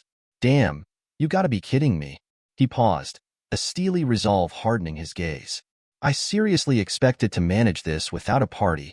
The weight of his solitary struggle, the enormity of the challenge ahead, settled upon him. The game had begun. Sung Jin-Woo stood alone in the heart of the instant dungeon, the weight of his solitude pressing down on him. He'd been thrust into this perilous situation completely unprepared, a stark contrast to the carefully planned raids he was accustomed to. I seriously expected to manage this without a party, he muttered, the absurdity of the situation dawning on him. He was the world's weakest hunter, after all, thrown into a situation designed for far stronger individuals. The lack of support, the absence of his experienced team, left him feeling utterly exposed and vulnerable. The dungeon was a labyrinth of shadows, an oppressive maze filled with the stench of something wild and untamed. A strong, musky odor filled the air, an almost tangible presence that sent a shiver down his spine. What do I do? I'm feeling less and less confident, he whispered, the mounting fear tightening its grip on his already strained resolve. That stench. It must be a beast monster. He was ill-prepared. He'd barely survived the previous ordeal. Even encounters with a few goblins pushed him to his limits. A wolf, he muttered, recognizing the characteristic scent. Even 1 or 2 goblins presented a significant challenge to his abilities. Can I actually win against this? The doubt was a cold knot in his stomach, the weight of his predicament almost unbearable. His own physical limitations were becoming painfully apparent. A sudden sharp pain jolted through his leg. My leg. But it's not moving. Why? Because I'm scared? Is that it? The fear was a tangible thing, a physical manifestation of his deepest anxieties. I didn't think I had any serious traumas from back then, he thought, the realization dawning on him. He was alone, injured, and facing an overwhelming threat, a terrifying confrontation that demanded everything he had. He lacked even the most basic support. A healer would have been invaluable, but that was a luxury he couldn't afford. Damn it! I can't afford to get hurt now, he hissed, the urgency driving him to action. The urgency of the situation pressed upon him, a cruel reminder of his precarious situation. His body felt light, almost weightless, yet he pushed forward, fueled by a desperate blend of adrenaline and determination. The memories of his near-death experience surged back, a flood of intense emotion. I barely got my life back. You think I'll be paralyzed by fear? I won't go down now. The defiant words were barely audible above the pounding of his heart, a desperate attempt to bolster his rapidly diminishing courage. He found that he was far stronger than before, his enhanced strength a stark contrast to his past limitations. What could it be? Because I improved my strength stat? He tested his abilities against the formidable creature, but the results were less than satisfactory. But a steel Fong Raikon, it's still stronger than me. The realization was a cold splash of reality. Even with his improved strength, he was still outmatched. As I thought, these two monsters aren't affected much by normal attacks, he muttered, his confidence draining away. Even this mob is stronger than me. Damn it, what do I do? It's too much for me alone. He desperately assessed his options. He couldn't win. He lacked the support of a party, the healing capabilities of a skilled medic, or the superior equipment that would have given him a fighting chance. I can't win. Party, healers, equipment. I don't have any of those. What do I have that can allow me to beat it? What I have is just my body. Then, a glimmer of hope. A weapon possessing magic power. If only I had a weapon. He frantically searched his inventory. Weapon inventory, yeah. I don't know why this is here, but he found it. A forgotten item, a relic from a past encounter. Item, Kim Sang-shik Steel Blade. Type, sword. Plus 10 attack. The moment he equipped it, a series of system notifications flooded his screen. Alarm. You have defeated the Steel Fong Raikon. Alarm. You leveled up. The seemingly impossible had happened. He defeated the formidable creature. He looked at the sword, a mixture of surprise and awe washing over him. Didn't Mr. Kim Sang-shik say he bought this for 3 million won? So expensive. Usually, I probably couldn't even afford to touch it, but I'll use this sword for now. An inventory, huh? That's pretty useful. The game interface updated, displaying his inventory and newly acquired loot. Inventory. Can I store anything in here? He continued to explore the dungeon, his confidence growing with each completed task. He tried to retrieve the sword. Steel Fong Raikon. Steel Fong Raikon of frustration built. Why can't I pull it out? Come on, come out. He realized the system was designed to prevent him from taking the sword. He pushed forward, determined to make the most of his newfound power. He's not called Steel Fong for nothing, he muttered, his determination unwavering. I can't let Mr. Kim's sword go to waste. His gaze fell upon another group of creatures, smaller and less formidable than the Steel Fong Raikon. Now that I think about it, he mused, you guys, when compared to those monsters, are too weak. He swiftly dispatched the remaining creatures, his newfound confidence surging. His status screen updated once again. Status name, Sung Jin-Woo. Level, 2 job, none. Fatigue, 0. Title, none. HP, 205. MP, 22. Strength, 20. Vitality, 11. Agility, 11. Intelligence, 11. Remaining points, 0. Passive. Unknown maximum muscularity LV1. Active. Sprint LV1. Item. Kim Sang-shik Steel Blade. Type. Sword. Plus 10 attack. The journey was far from over, but Sung Jin-Woo felt a surge of renewed hope. He had proven himself capable of overcoming the impossible, a testament to his resilience and his unwavering determination. The dungeon, once a symbol of his limitations, now represented a stepping stone towards a powerful new reality. Sung Jin-Woo found himself alone, facing a challenge far exceeding his capabilities. He was the world's weakest hunter, thrust into a high-stakes solo mission within an instant dungeon. I seriously expected to manage this without a party, he muttered, a mixture of disbelief and dawning fear coloring his voice. The weight of his solitude pressed down on him, the vast difference between his skills and the demands of the dungeon a crushing weight on his shoulders. The dungeon was a brutal test, the air thick with the pungent smell of a powerful beast. The heavy scent filled his nostrils, a chilling premonition of the danger that lurked just beyond his reach. What do I do? I'm feeling less and less confident, he whispered, the growing unease tightening its grip. He could feel the presence of the creature, a palpable sense of dread filling the confined space. The musky odor, strong and persistent, confirmed his suspicions. That stench, it must be a beast monster. His heart pounded in his chest, a frantic rhythm against the oppressive silence. Even encounters with relatively weaker creatures had proven incredibly difficult. A wolf, he recognized the familiar scent. Even 1 or 2 goblins are already hard enough for me. So can I actually win against this? The doubt was a chilling presence, a cold knot of apprehension tightening in his stomach. He was ill-equipped for this, outmatched and utterly alone. Suddenly, a sharp pain shot through his leg, immobilizing him. My leg. But it's not moving. Why? Because I'm scared? Is that it? The horrifying realization struck him. The fear, a palpable entity, had paralyzed him. I didn't think I had any serious traumas from back then, he thought, the chilling truth dawning on him. He was alone, injured, and facing an overwhelming threat. He lacked even basic support, the absence of a healer a glaring vulnerability. Damn it, I can't afford to get hurt now. He willed himself to move, his determination burning through the paralyzing fear. His body felt light, almost weightless, a strange sensation that both confused and propelled him forward. The memories of his previous near-death experience flooded his mind, fueling his resolve. I barely got my life back. You think I'll cower in fear? I won't go down now. He attempted to engage the creature, his improved strength a stark contrast to his past limitations. What could it be? Because I improved my strength stat? He wondered. He attacked the creature but found that he was still significantly outmatched. But a steel Fong Raikon. It's still stronger than me. The harsh reality hit him with brutal force. Despite his improved strength, he was still outclassed. He analyzed his strategy. As I thought, these 2 monsters aren't affected much by normal attacks, he muttered, his confidence dwindling. Even this mob is stronger than me. Damn it, what do I do? It's too much for me alone. He desperately considered his options. He couldn't win. He lacked the support of a party, the healing capabilities of a skilled medic, or the superior equipment that would give him a fighting chance. I can't win. Party, healers, equipment. I don't have any of those. What do I have that can allow me to beat it? What I have is just my body. Then, a flicker of hope. He recalled a forgotten item, a weapon he'd overlooked, a relic from a previous encounter. He checked his inventory. A weapon possessing magic power. If only I had a weapon. He found it. Item, Kim Sang-shik Steel Blade. Type, sword. Plus 10 attack.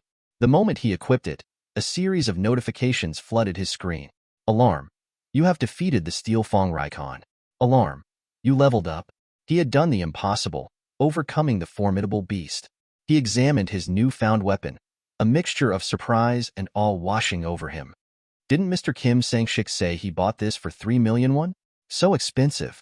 Usually, I probably couldn't even afford to touch it, but I'll use this sword for now. An inventory, huh? That's pretty useful. He opened his status screen to see the changes. His stats had significantly increased. Name, Sung Jin-Woo. Level, 2 job, none. Fatigue, 3. Title, none. HP, 205. MP, 22. Strength, 20. Vitality, 11. Agility, 11. Intelligence, 11. Remaining points, 0. Passive. Unknown maximum muscularity LV1. Active. Sprint LV1. Item. Kim Sang-shik Steel Blade. Type. Sword. Plus 10 attack. The improvements were substantial, and the implications were enormous. He had discovered a significant path to increasing his capabilities. He continued deeper into the dungeon, his newfound confidence bolstering his resolve. He faced new challenges, his growing strength allowing him to overcome each obstacle. The relentless cycle of combat, leveling up, and improving his abilities continued. He noticed a pattern. Each level up increased all his stats by 1 point, while completing daily quests granted 3 additional stat points, resulting in a total of 5 stat points per quest completion. He analyzed his stats. The easiest one to understand is strength. Strength 20, vitality 11, agility 11, intelligence 11. It was only raised by 10, but I can definitively feel the improvements. Could it be that my stats are weighted, anyway? His enhanced capabilities were undeniable, a testament to the system's influence. The dungeon presented new challenges, testing the limits of his abilities. He encountered new monsters, their power significantly greater than those he had faced previously. Yet, his newfound strength allowed him to overcome the obstacles, his determination fueled by a fierce will to survive. He defeated the creatures, his confidence growing with each victory. He even discovered that some creatures dropped items, not magical cores, a stark contrast to what he expected from a standard dungeon. Item: Raken's Fong. Item class: None. Type: Junk. A large and sharp Fong of a Rykon. You can keep it in your inventory or sell it in the store. He sold the Fong for 20 gold, a small but significant reward. He continued to push forward, his resolve hardening with each passing moment. There's nothing to fear. I've already faced the brink before, he said, his voice low and resolute. He fought ferociously, pushing his body to its absolute limits, fueled by an unwavering determination to protect those he cared for. I won't go down that easily. So you all shouldn't go down easily either, or I'll feel sorry. The alarms kept ringing, signaling his increasing strength. Alarm. You have leveled up. Alarm. You have leveled up. Alarm. You have leveled up. He defeated yet another formidable creature. Alarm. You have earned the title Wolfslayer. His journey was far from over, but he was stronger, more capable, and far more determined than ever before. The game was far from over, yet Sung Jin-Woo was ready to face whatever awaited him. Sung Jin-Woo stood amidst the carnage of the instant dungeon, the weight of his solitary struggle pressing down on him. He was alone, facing an unending tide of monstrous creatures, his only weapon a borrowed sword. He knew the sword wouldn't last. Weapons inevitably lose their durability, he mused, a grim acceptance of the inevitable. Even expensive, high-grade weapons become like this after a few dungeon runs. I remember buying a dagger once. It cost more than 50,000 won. Hunting became so much easier, but the dagger broke so easily at the boss fight. I looted 3 E-class magic crystals that day, but it wasn't enough to cover the costs. So, I stopped buying weapons. The experience had been a harsh lesson in economics. He preferred a more hands-on approach. Even though it was tiring, I chose to handle them one by one, using my own strength. He glanced at the sword in his hand, a grim smile playing on his lips. Thanks to you, that worked out. He opened his status screen, noting the newly acquired title. Title: Wolf Slayer. A title given to a hunter proficient in fights against wolves. Plus 40% increased experience against beast-type monsters. The title was a testament to his progress, a small victory in his ongoing struggle. He surveyed the dungeon, his senses heightened. He'd accumulated a small fortune in loot. Wolfang's X2, Dagger's X1, Traveler's Clothes, half stone. He equipped the items, his inventory expanding. Inventory, all equipped. Actives in red. Quest, 1060. The numbers were higher than he anticipated, a small victory in his ongoing struggle. He considered his options. That's more than I was expecting. Half stone. Should I return? No. There's no guarantee that I'll get another chance to become stronger so easily. What happens to this dungeon after I use the half stone? Will it just disappear? If this is some kind of limited time event created by the system, it might be possible. He felt a strange sense of detachment, as if he were a puppet in some grand, unseen game. Ultimately, I'm dancing in the palm of something I don't even know. But, like Wukong dancing in the palm of Buddha, advance or retreat, he decided to press forward. He continued his relentless assault on the dungeon's inhabitants, the system notifications marking his progress. Alarm. You leveled up. Alarm. You leveled up. With each level gained, the fights became marginally easier, his strength steadily increasing. The relentless grind, however, was taking its toll. His sword was nearing its breaking point. He couldn't afford to waste any more time on unnecessary battles. He descended deeper into the dungeon, the oppressive atmosphere growing heavier with each step. Is it just me, or do these stairs seem longer? Is this really Hapjeong Station? He wondered, the disorientation adding to the unsettling nature of the experience. He felt a sudden surge of dizziness, the fatigue beginning to set in. So fast. He coughed, a dry, hacking sound that echoed through the cavern. He looked at his sword, noticing the cracks and chips that marred its once pristine surface. My sword.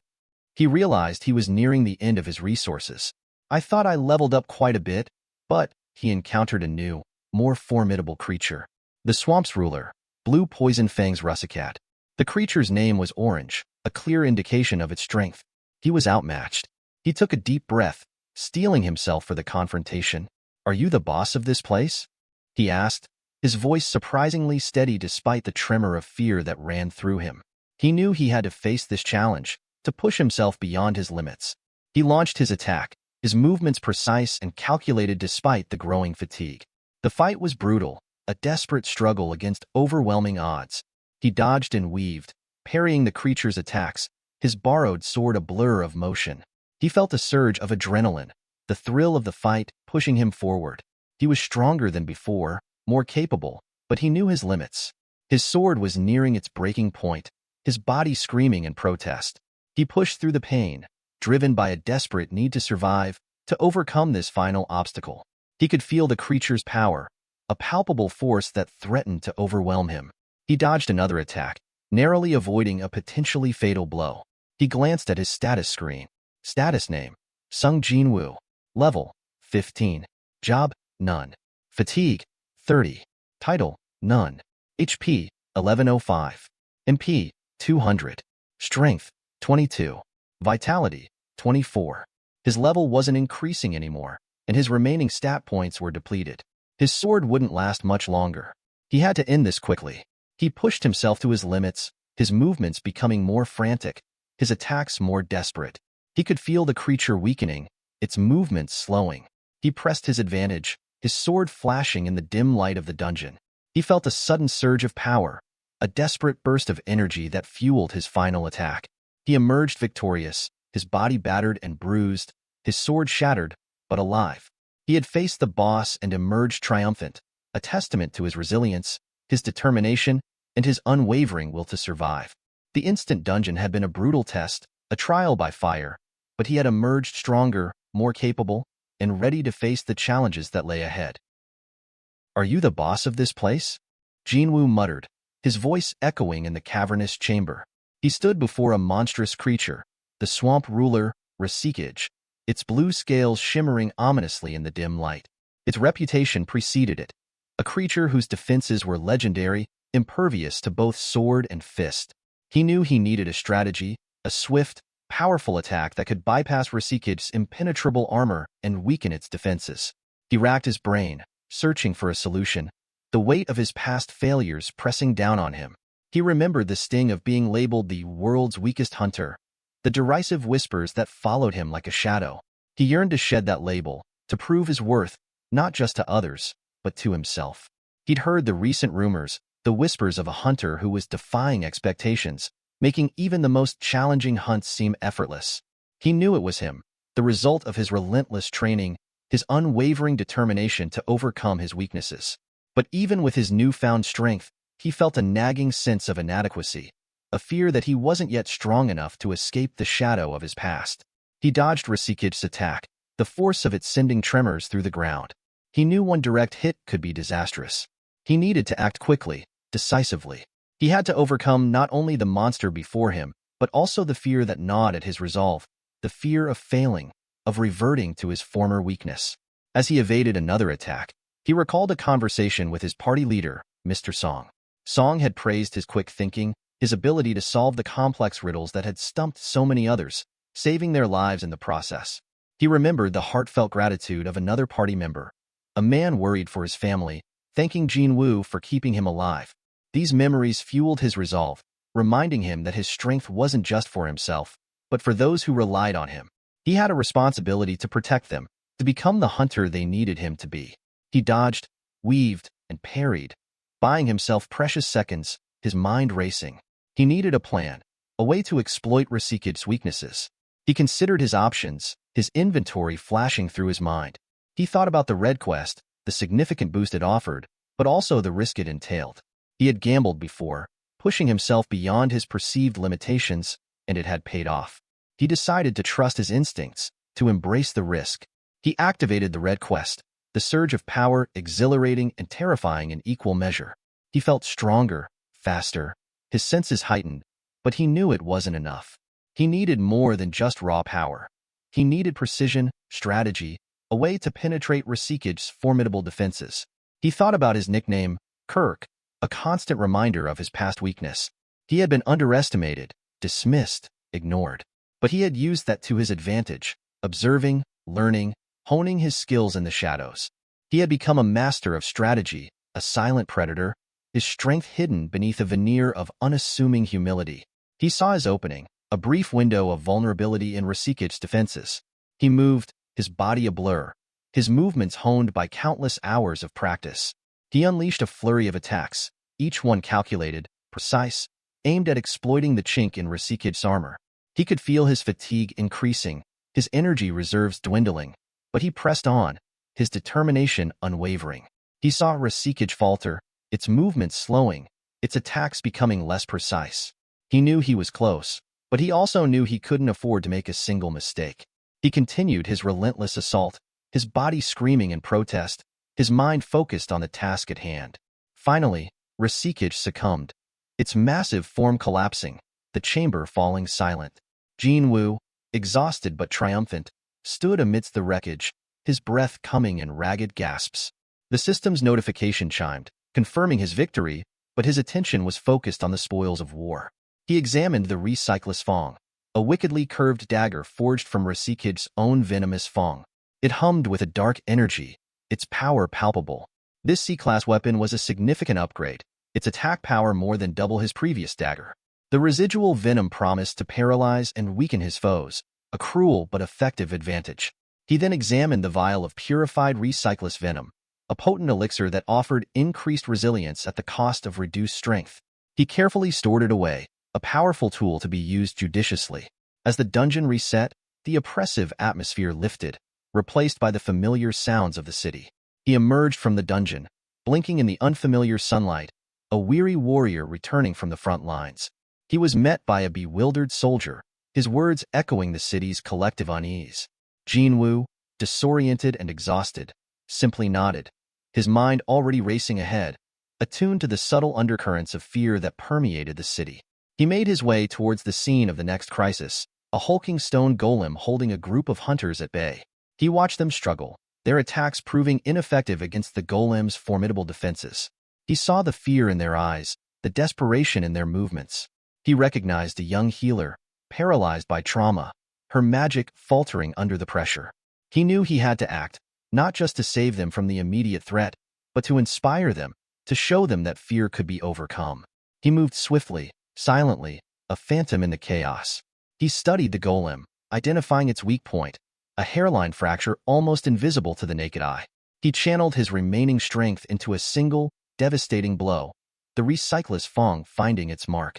The golem crumbled, its seemingly impenetrable defenses shattered by the venom's potent power. He slipped away, unnoticed, leaving the hunters to marvel at their unexpected salvation. He left behind a single, shimmering scale from the defeated Rasikich, a silent message of hope for the young healer, a reminder that even the most formidable foes could be overcome. He continued his journey, a silent guardian, his power a secret, his actions speaking louder than words. He was Jin-Woo, the shadow hunter, protector of the weak, a beacon of hope in a world shrouded in darkness. Jin-Woo stumbled out of the dungeon, a weary chuckle escaping his lips. The battle against the swamp ruler, Rasikich, had been a brutal test of endurance, pushing him to the very brink of his capabilities. But he had persevered, emerging victorious and undeniably stronger. The system's mechanical chime resonated in his mind, a cold, impersonal acknowledgement of his triumph. He took stock of his condition. Clothes torn to shreds, his trusty sword snapped in two, his body a throbbing canvas of aches and pains. Yet, amidst the wreckage, two glimmering prizes offered a promise of even greater power. The first was the recycless fong, a wickedly curved dagger forged from Rasikich's own venomous fong. This C-class weapon hummed with a sinister energy, its attack power far surpassing his previous blade. The lingering venom promised to paralyze his foes and inflict a debilitating bleed effect, a ruthless efficiency that resonated with Jinwoo's increasingly pragmatic approach to combat. The second prize, a vial of purified recycless venom, offered a tantalizing trade-off: enhanced durability at the cost of reduced strength. He carefully stowed it away, a potent concoction to be unleashed only when the situation demanded it. As the dungeon reset, the unnatural silence that had pervaded the space dissipated, replaced by the familiar, chaotic symphony of the city. He stepped out of the dungeon's oppressive darkness into the blinding glare of the afternoon sun, a lone figure emerging from the depths. A soldier, startled by his sudden appearance, bombarded him with questions, his voice laced with the city's pervasive anxiety. Jin-Woo, disoriented and exhausted, simply nodded, his senses already attuned to the subtle tremors of fear that coursed through the city's veins. The city bore the visible scars of the recent gate breach. Buildings were scarred and broken, streets deserted, a palpable tension clinging to the air. Soldiers, their faces grim, directed the ongoing evacuation, their urgent voices cutting through the unsettling quiet. Jin-Woo, a silent observer amidst the chaos, overheard fragments of worried conversations, the mundane concerns of property values interwoven with the chilling reality of a world constantly under threat. He arrived at the scene of the latest crisis, a hulking stone golem holding a group of hunters at bay. They fought with courage and determination, these E and D rank hunters, but their attacks seemed to bounce harmlessly off the golem's rock-hard exterior. Their healer, her face pale with exertion, desperately tried to maintain the flickering life force of their tank. Their magic reserves were rapidly depleting, their movements slowing, their hopes dwindling with each passing moment. Jin-Woo, watching from the shadows, recognized the familiar dance of desperation. He had been there, teetering on the edge of defeat, the icy tendrils of fear threatening to consume him. He saw that same fear mirrored in the eyes of a young healer, frozen in place, the trauma of a past encounter holding her captive. Her hands trembled, her magic faltering, the weight of responsibility threatening to crush her. He knew, with a certainty that resonated deep within his soul, that he could not remain a passive bystander. He checked his status. Level 18, the Wolf Slayer title, a grim reminder of his recent trials, his strength and vitality significantly enhanced, but a crippling level of fatigue threatening to undo him. He needed a plan, a strategy to overcome the golem's seemingly impenetrable defenses, a single, perfectly executed strike that could shift the balance of power. His gaze drifted to the recycless Fong, the faint hum of venom a silent promise of potential. The hunter's situation grew increasingly dire. Their tank, his shield shattered, braced for the inevitable. Their magic reserves were almost completely exhausted, their attacks weakening, their hope flickering like a dying ember. Jin-Woo knew he had to act, and he had to act now. He moved, a ghost in the swirling dust and debris, his movements fluid and silent despite the exhaustion that weighed heavily upon him. He circled the golem, his heightened senses taking in every detail, every nuance of its movements. He searched for a weakness, a vulnerability hidden beneath its seemingly impervious exterior. And then he saw it, a hairline fracture, almost imperceptible to the untrained eye, a testament to his enhanced perception, a beacon of hope in the encroaching despair. With a deep breath, he focused the remnants of his strength, channeling it into a single, precise strike. The recycless Fong, imbued with the potent venom of the fallen swamp ruler, found its mark. The venom surged into the golem, its destructive power amplified by the accuracy of Jinwoo's attack. The monster, which had withstood the hunter's combined might, shuddered violently, its rocky hide cracking and splintering, its massive form crumbling into dust. Silence descended upon the battlefield, thick and heavy. The hunters, stunned by the sudden and unexpected turn of events, looked around in bewilderment, their eyes wide with disbelief. They hadn't witnessed Jinwoo's attack, only its devastating aftermath. Whispers of confusion rippled through their ranks, speculation about the identity of their mysterious savior, the unknown high-ranking hunter who had intervened in their darkest hour. Their voices were hushed with awe and gratitude, tinged with the lingering fear of what might have been. Jin-Woo, his purpose fulfilled, melted back into the shadows, unnoticed, a phantom in the fading light. He sought no accolades, no recognition for his deed. The knowledge that he had saved them, that he had given them a second chance, was reward enough. He left them to their bewildered gratitude, their search for a hero who chose to remain cloaked in anonymity. As he walked away, his thoughts lingered on the young healer, frozen by fear. He understood her paralysis, the lingering grip of past trauma. He knew he had to do more than just save them. He had to inspire them, to show them that fear could be overcome, that strength could be found even in the deepest darkness. He decided to leave behind a small, unassuming token, a single, iridescent scale from the defeated Rasikage, placed discreetly near the healer's feet. A silent message of hope, a testament to the power of resilience, a reminder that even the most formidable of foes could be vanquished, a symbol of the quiet strength that resided within her, waiting to be unleashed. He continued his journey, a silent guardian, his growing power a closely guarded secret, his past a fading echo in the corridors of his mind. He was Jin-Woo, the shadow hunter, his actions speaking volumes where words failed, his power a silent promise of protection. The path ahead was long and fraught with peril, but he walked it with a newfound sense of purpose, the memory of the fallen golem and the glimmer of hope in the healer's eyes bolstering his resolve. He was ready to face whatever challenges lay ahead, ready to embrace his role as the silent protector, the unseen guardian, the shadow hunter who walked among them, even if they never knew his name. He was ready to become the hero they needed, even if they never knew he existed. Jin-Woo emerged from the dungeon, battered but unbroken, a weary laugh escaping his lips. "Ha, I guess I got a bit stronger," he murmured. The system's notification chimed a stark counterpoint to the throbbing ache in his muscles. The battle with the swamp ruler, Rasikage, had been a grueling trial by fire, pushing him to the limits of his endurance. Yet, he had emerged victorious, the thrill of triumph mingling with the exhaustion that weighed heavily upon him. The system's voice announced his victory, a dispassionate declaration of his triumph over the venomous beast. "You have slain Swamp Ruler, Blue Poison Fangs, Rasikage," it intoned, the words echoing in the sudden silence of the now empty chamber. He surveyed the damage. "My clothes are ruined," he observed, a wry grin tugging at the corners of his mouth. "The sword I just got is broken, Urka. My body aches a bit too." But his weariness was quickly replaced by a surge of excitement as he examined the spoils of his hard-fought victory. The first prize, a dagger crafted from a single, wickedly curved fong, pulsed with a faint, venomous luminescence. A dagger made from a fong, not bone, he noted, tracing the sharp edge with a calloused fingertip. The system identified it as the Recycless Fong, a C-class dagger with a plus 25 attack bonus, imbued with the lingering venom of its source, granting a chance to paralyze foes and inflict a bleed effect. The attack stat is more than twice my old dagger, he realized, his eyes widening with appreciation. And it has paralysis and bleed as well. It was a powerful weapon, a significant upgrade, but its unusual shape and balance felt awkward in his hand, a reminder that he would need to adapt his fighting style to fully utilize its potential.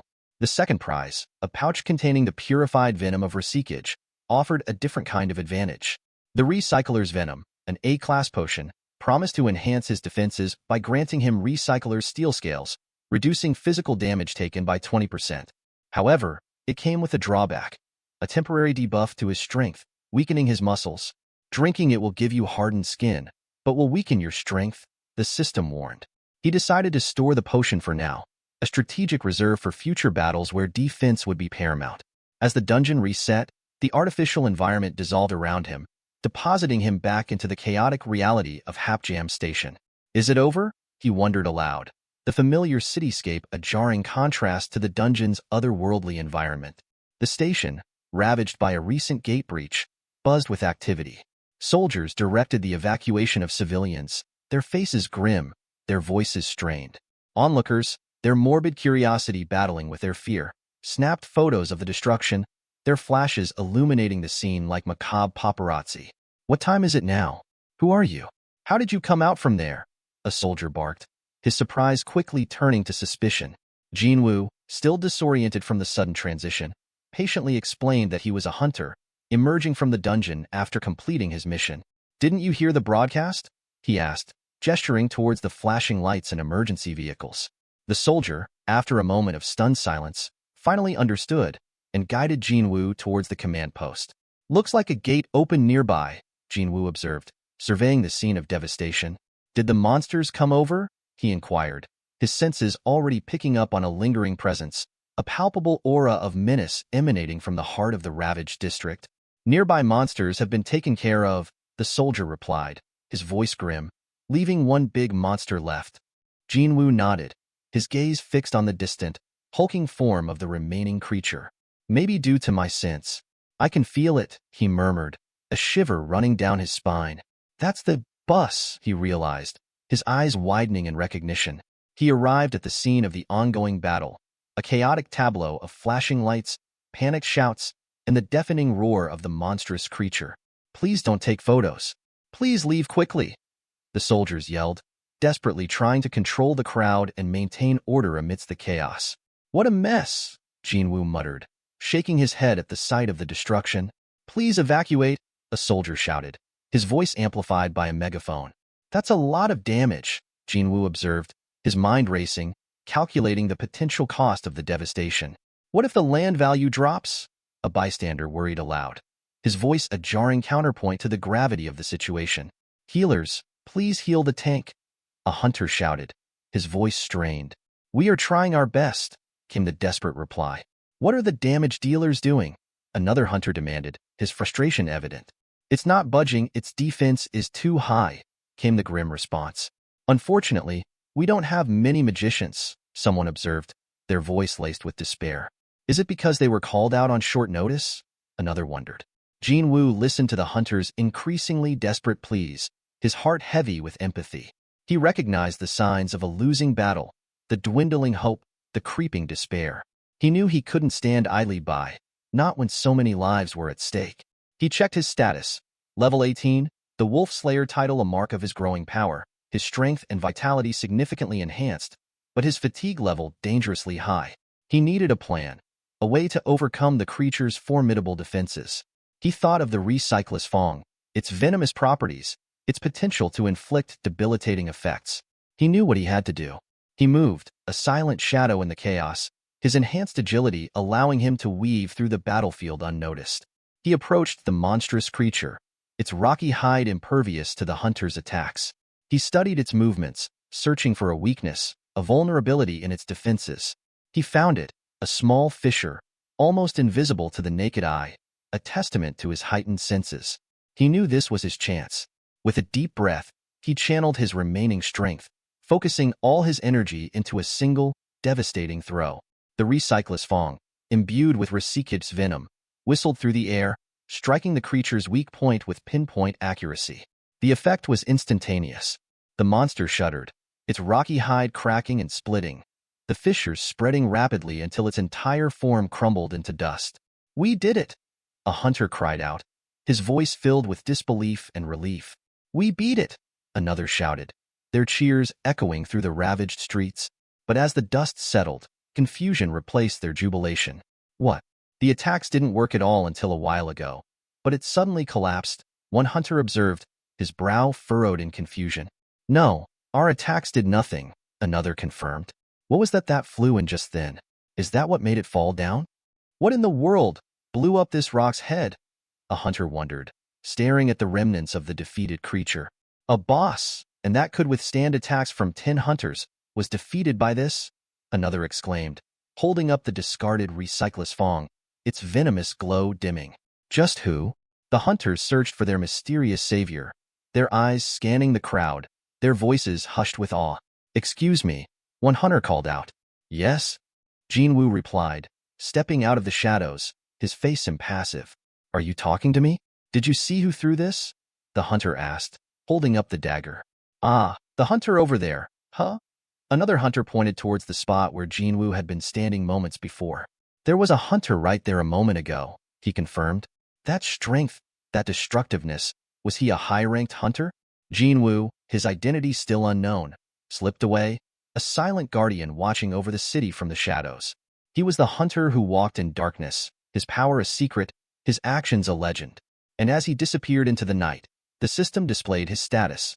Level 18, the Wolf Slayer title, his strength, vitality, agility, intelligence, and sense all significantly enhanced. He had no remaining points to allocate, but he knew, with a quiet confidence, that he was growing stronger with each passing day, ready to face whatever challenges lay ahead. He was Jin-Woo, the Shadow Hunter, and his journey had just begun. The air hung heavy with unspoken tension. We stood before the imposing gate, a colossal structure that dwarfed even the most seasoned hunter. It pulsed with a faint, ethereal glow, a silent testament to the immense magical energy contained within. My companion, a man of few words, shifted the heavy bag he carried, a stark contrast to his usual quiet demeanor. The weight of the bag, however, wasn't just literal. It represented the burden of a failing construction project, the disappearance of its wealthy owner who absconded with 9 billion won just 2 weeks prior, leaving workers and investors struggling in his wake. He explained this to me with an unnerving calmness. It seems Jianji isn't doing well lately, he stated, his voice a low murmur against the backdrop of the looming gate. I asked why he was telling me all this. His response was a quiet concern for my well-being. Isn't that bag heavy? Will you be all right? His concern was unexpected, a small crack in his normally reserved facade. I assured him it was manageable, attributing my strength to something beyond mere physical ability. He smiled faintly, then remarked on my unusual quietness, a comment that felt pointed despite the casual tone. I retorted that perhaps he was the one doing too much talking. His response was a heartbreaking confession. People never really took notice of me. The statement hung in the air, heavy and poignant. He continued, revealing a part of himself. Being a hunter is my hobby. It was a simple explanation, yet it hinted at a life lived quietly, overshadowed, with hunting as a solitary pursuit. Then, we were there. The imposing guild stood before us, a vast building that was more monumental than the gate we had just approached. My companion, however, seemed surprised by the scale of the entrance, questioning whether this was truly a C-rank gate. He seemed doubtful of the guild's trustworthiness, its sheer size feeling off, inappropriate for a C-rank gate. I reassured him, drawing on my experience, explaining that while the size was unusual, it didn't necessarily indicate anything untoward. The quality of the magical energy emanating from within was the true determinant of a gate's rank, and C-rank gates were generally considered less hazardous. This was, I learned, his first time at a C-rank gate. I took the lead, instructing the others to follow. We entered, and immediately, an unsettling silence enveloped us. The darkness was profound, absolute, a stark contrast to the typical dungeon, usually peppered with luminous stones. The absence of monsters was equally unnerving. My companion, a seasoned hunter despite his D-rank status, was taken aback. He mentioned how unusual this was. Typically, even in dark dungeons, monsters could survive. Their absence implied intelligence and a reliance on something other than sight. It was this realization that gave the experience a chilling undertone. Then, the subtle sound began, a rustling, chittering, growing ever closer. A collective gasp escaped our lips. The first signs of insects began to appear. Insects aren't typically a threat at a C-rank gate, but the sheer volume and the unsettling silence before their appearance were alarming. Then we saw them. Countless insects swarming from the ceiling, a wave of chittering bodies descending upon us. We were clearly ambushed. This was a coordinated attack, not the typical random encounters of other dungeons. The darkness was used as a weapon, the insects a terrible surprise. We fought back, using magic to repel and control them, a synchronized dance of light and shadow. Our teamwork honed over many hunts together. The team was surprisingly well-equipped and practiced for a group supposedly lacking a healer. Their coordination was astonishing. As the battle raged, numbers flickered into existence. Counters of the insects we dispatched, evidence of the precision and ferocity of our engagement. The fight was intense, yet coordinated. We worked as one unit, utilizing our skills to neutralize the threat. Amidst the chaos, I noticed something peculiar about the fallen insects. Their wounds weren't from our weapons or magic, but appeared to be bite marks, suggesting a pre-existing conflict. I quickly made the connection. These insects weren't just attacking us. Their injuries suggested a battle amongst themselves, implying a more significant, more dangerous presence. This new information sent chills down my spine.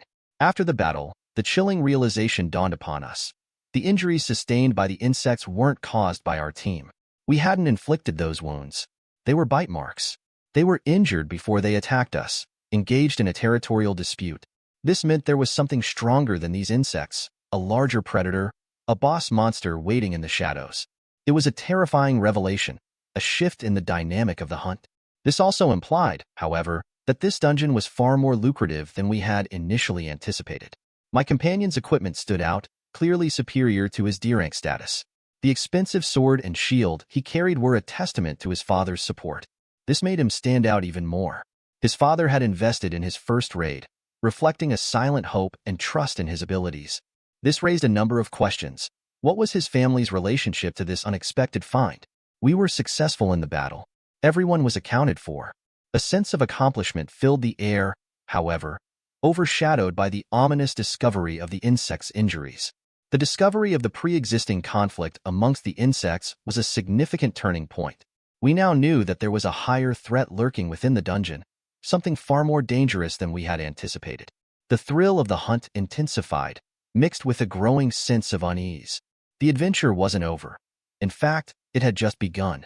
The mystery surrounding the boss monster, the unusual size of the gate, and the wealth hidden within the dungeon, combined with my partner's quiet intensity and his unexpected confession about not having ever received much notice, created a layered story that turned from a simple hunt into a gripping tale of mystery, suspense, and the unpredictable nature of adventure.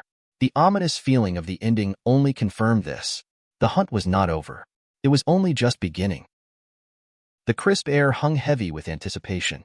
Jin-Ho, a young hunter embarking on his first C-rank dungeon raid, nervously adjusted his expensive equipment, a gift from his proud father. The sword and shield, gleaming under the dim light, were a stark contrast to his apprehensive demeanor. His experienced companion, whose name we never learn, nodded, acknowledging the quality of the gear. "Yes, oh," he said quietly, "your father certainly spared no expense. Hearing this was your first raid." The weight of expectation seemed palpable. A sudden change in the atmosphere. The unspoken tension escalated. A strange warning emerged from his experienced companion. "I'm not sure, but you should be wary." "What is this?" A palpable dread hung in the air, described simply as this bad feeling. The dungeon, they explained, was a labyrinth. Its size, they noted, varied greatly depending on the circumstances, taking sometimes weeks to fully map out, sometimes only hours to reach the final chamber. This particular dungeon, however, proved to be more of a maze than a straightforward path, a prolonged exploration rather than a rapid series of encounters. His role was largely logistical, a baggage carrier, allowing him to participate in the financial gains without engaging in the direct combat. To be able to earn money without fighting, he mused, I thought it was a decent deal. Yet, the unease remained, a silent premonition that something was amiss. A cryptic warning came next: beware of lizards. The reason for the warning remained shrouded in mystery, yet a conviction echoed. My bad premonitions were never wrong. The tension ratcheted up. Silence stretched, a palpable shift in the dungeon's atmosphere. Hours passed. The group encountered not the expected lively monsters, but only the aftermath, corpses and monsters in their death throes. The typical dungeon layout felt utterly absent, making this quest more unsettling. The absence of a central boss seemed increasingly suspicious. There should have been one. That's what defines a dungeon. The discovery shook the group. It was clear something was severely out of order. If there's no boss, the gate wouldn't be open, one hunter commented. His experienced partner immediately agreed. But then, another discovery changed everything. A beam of light illuminated a previously hidden area. A collective gasp of awe and horror filled the space. My God, someone whispered. It wasn't just any room. They had discovered a massive hoard of crystals, far more than the typical dungeon yield. These, they explained, weren't the magically charged crystals obtained from slain monsters. These were far more different. This was a literal mountain of mana crystals, their low energy content usually rendering them less valuable. But in this sheer quantity, they were a prize beyond imagination. Their value was staggering. Just looking at them, one hunter estimated, they should fetch over $1 billion. The sheer volume exceeded all expectations. It was incredible. It was also a profound mystery. However, amongst the jubilation, tension resurfaced. The quiet, reserved hunter observed a discordant note.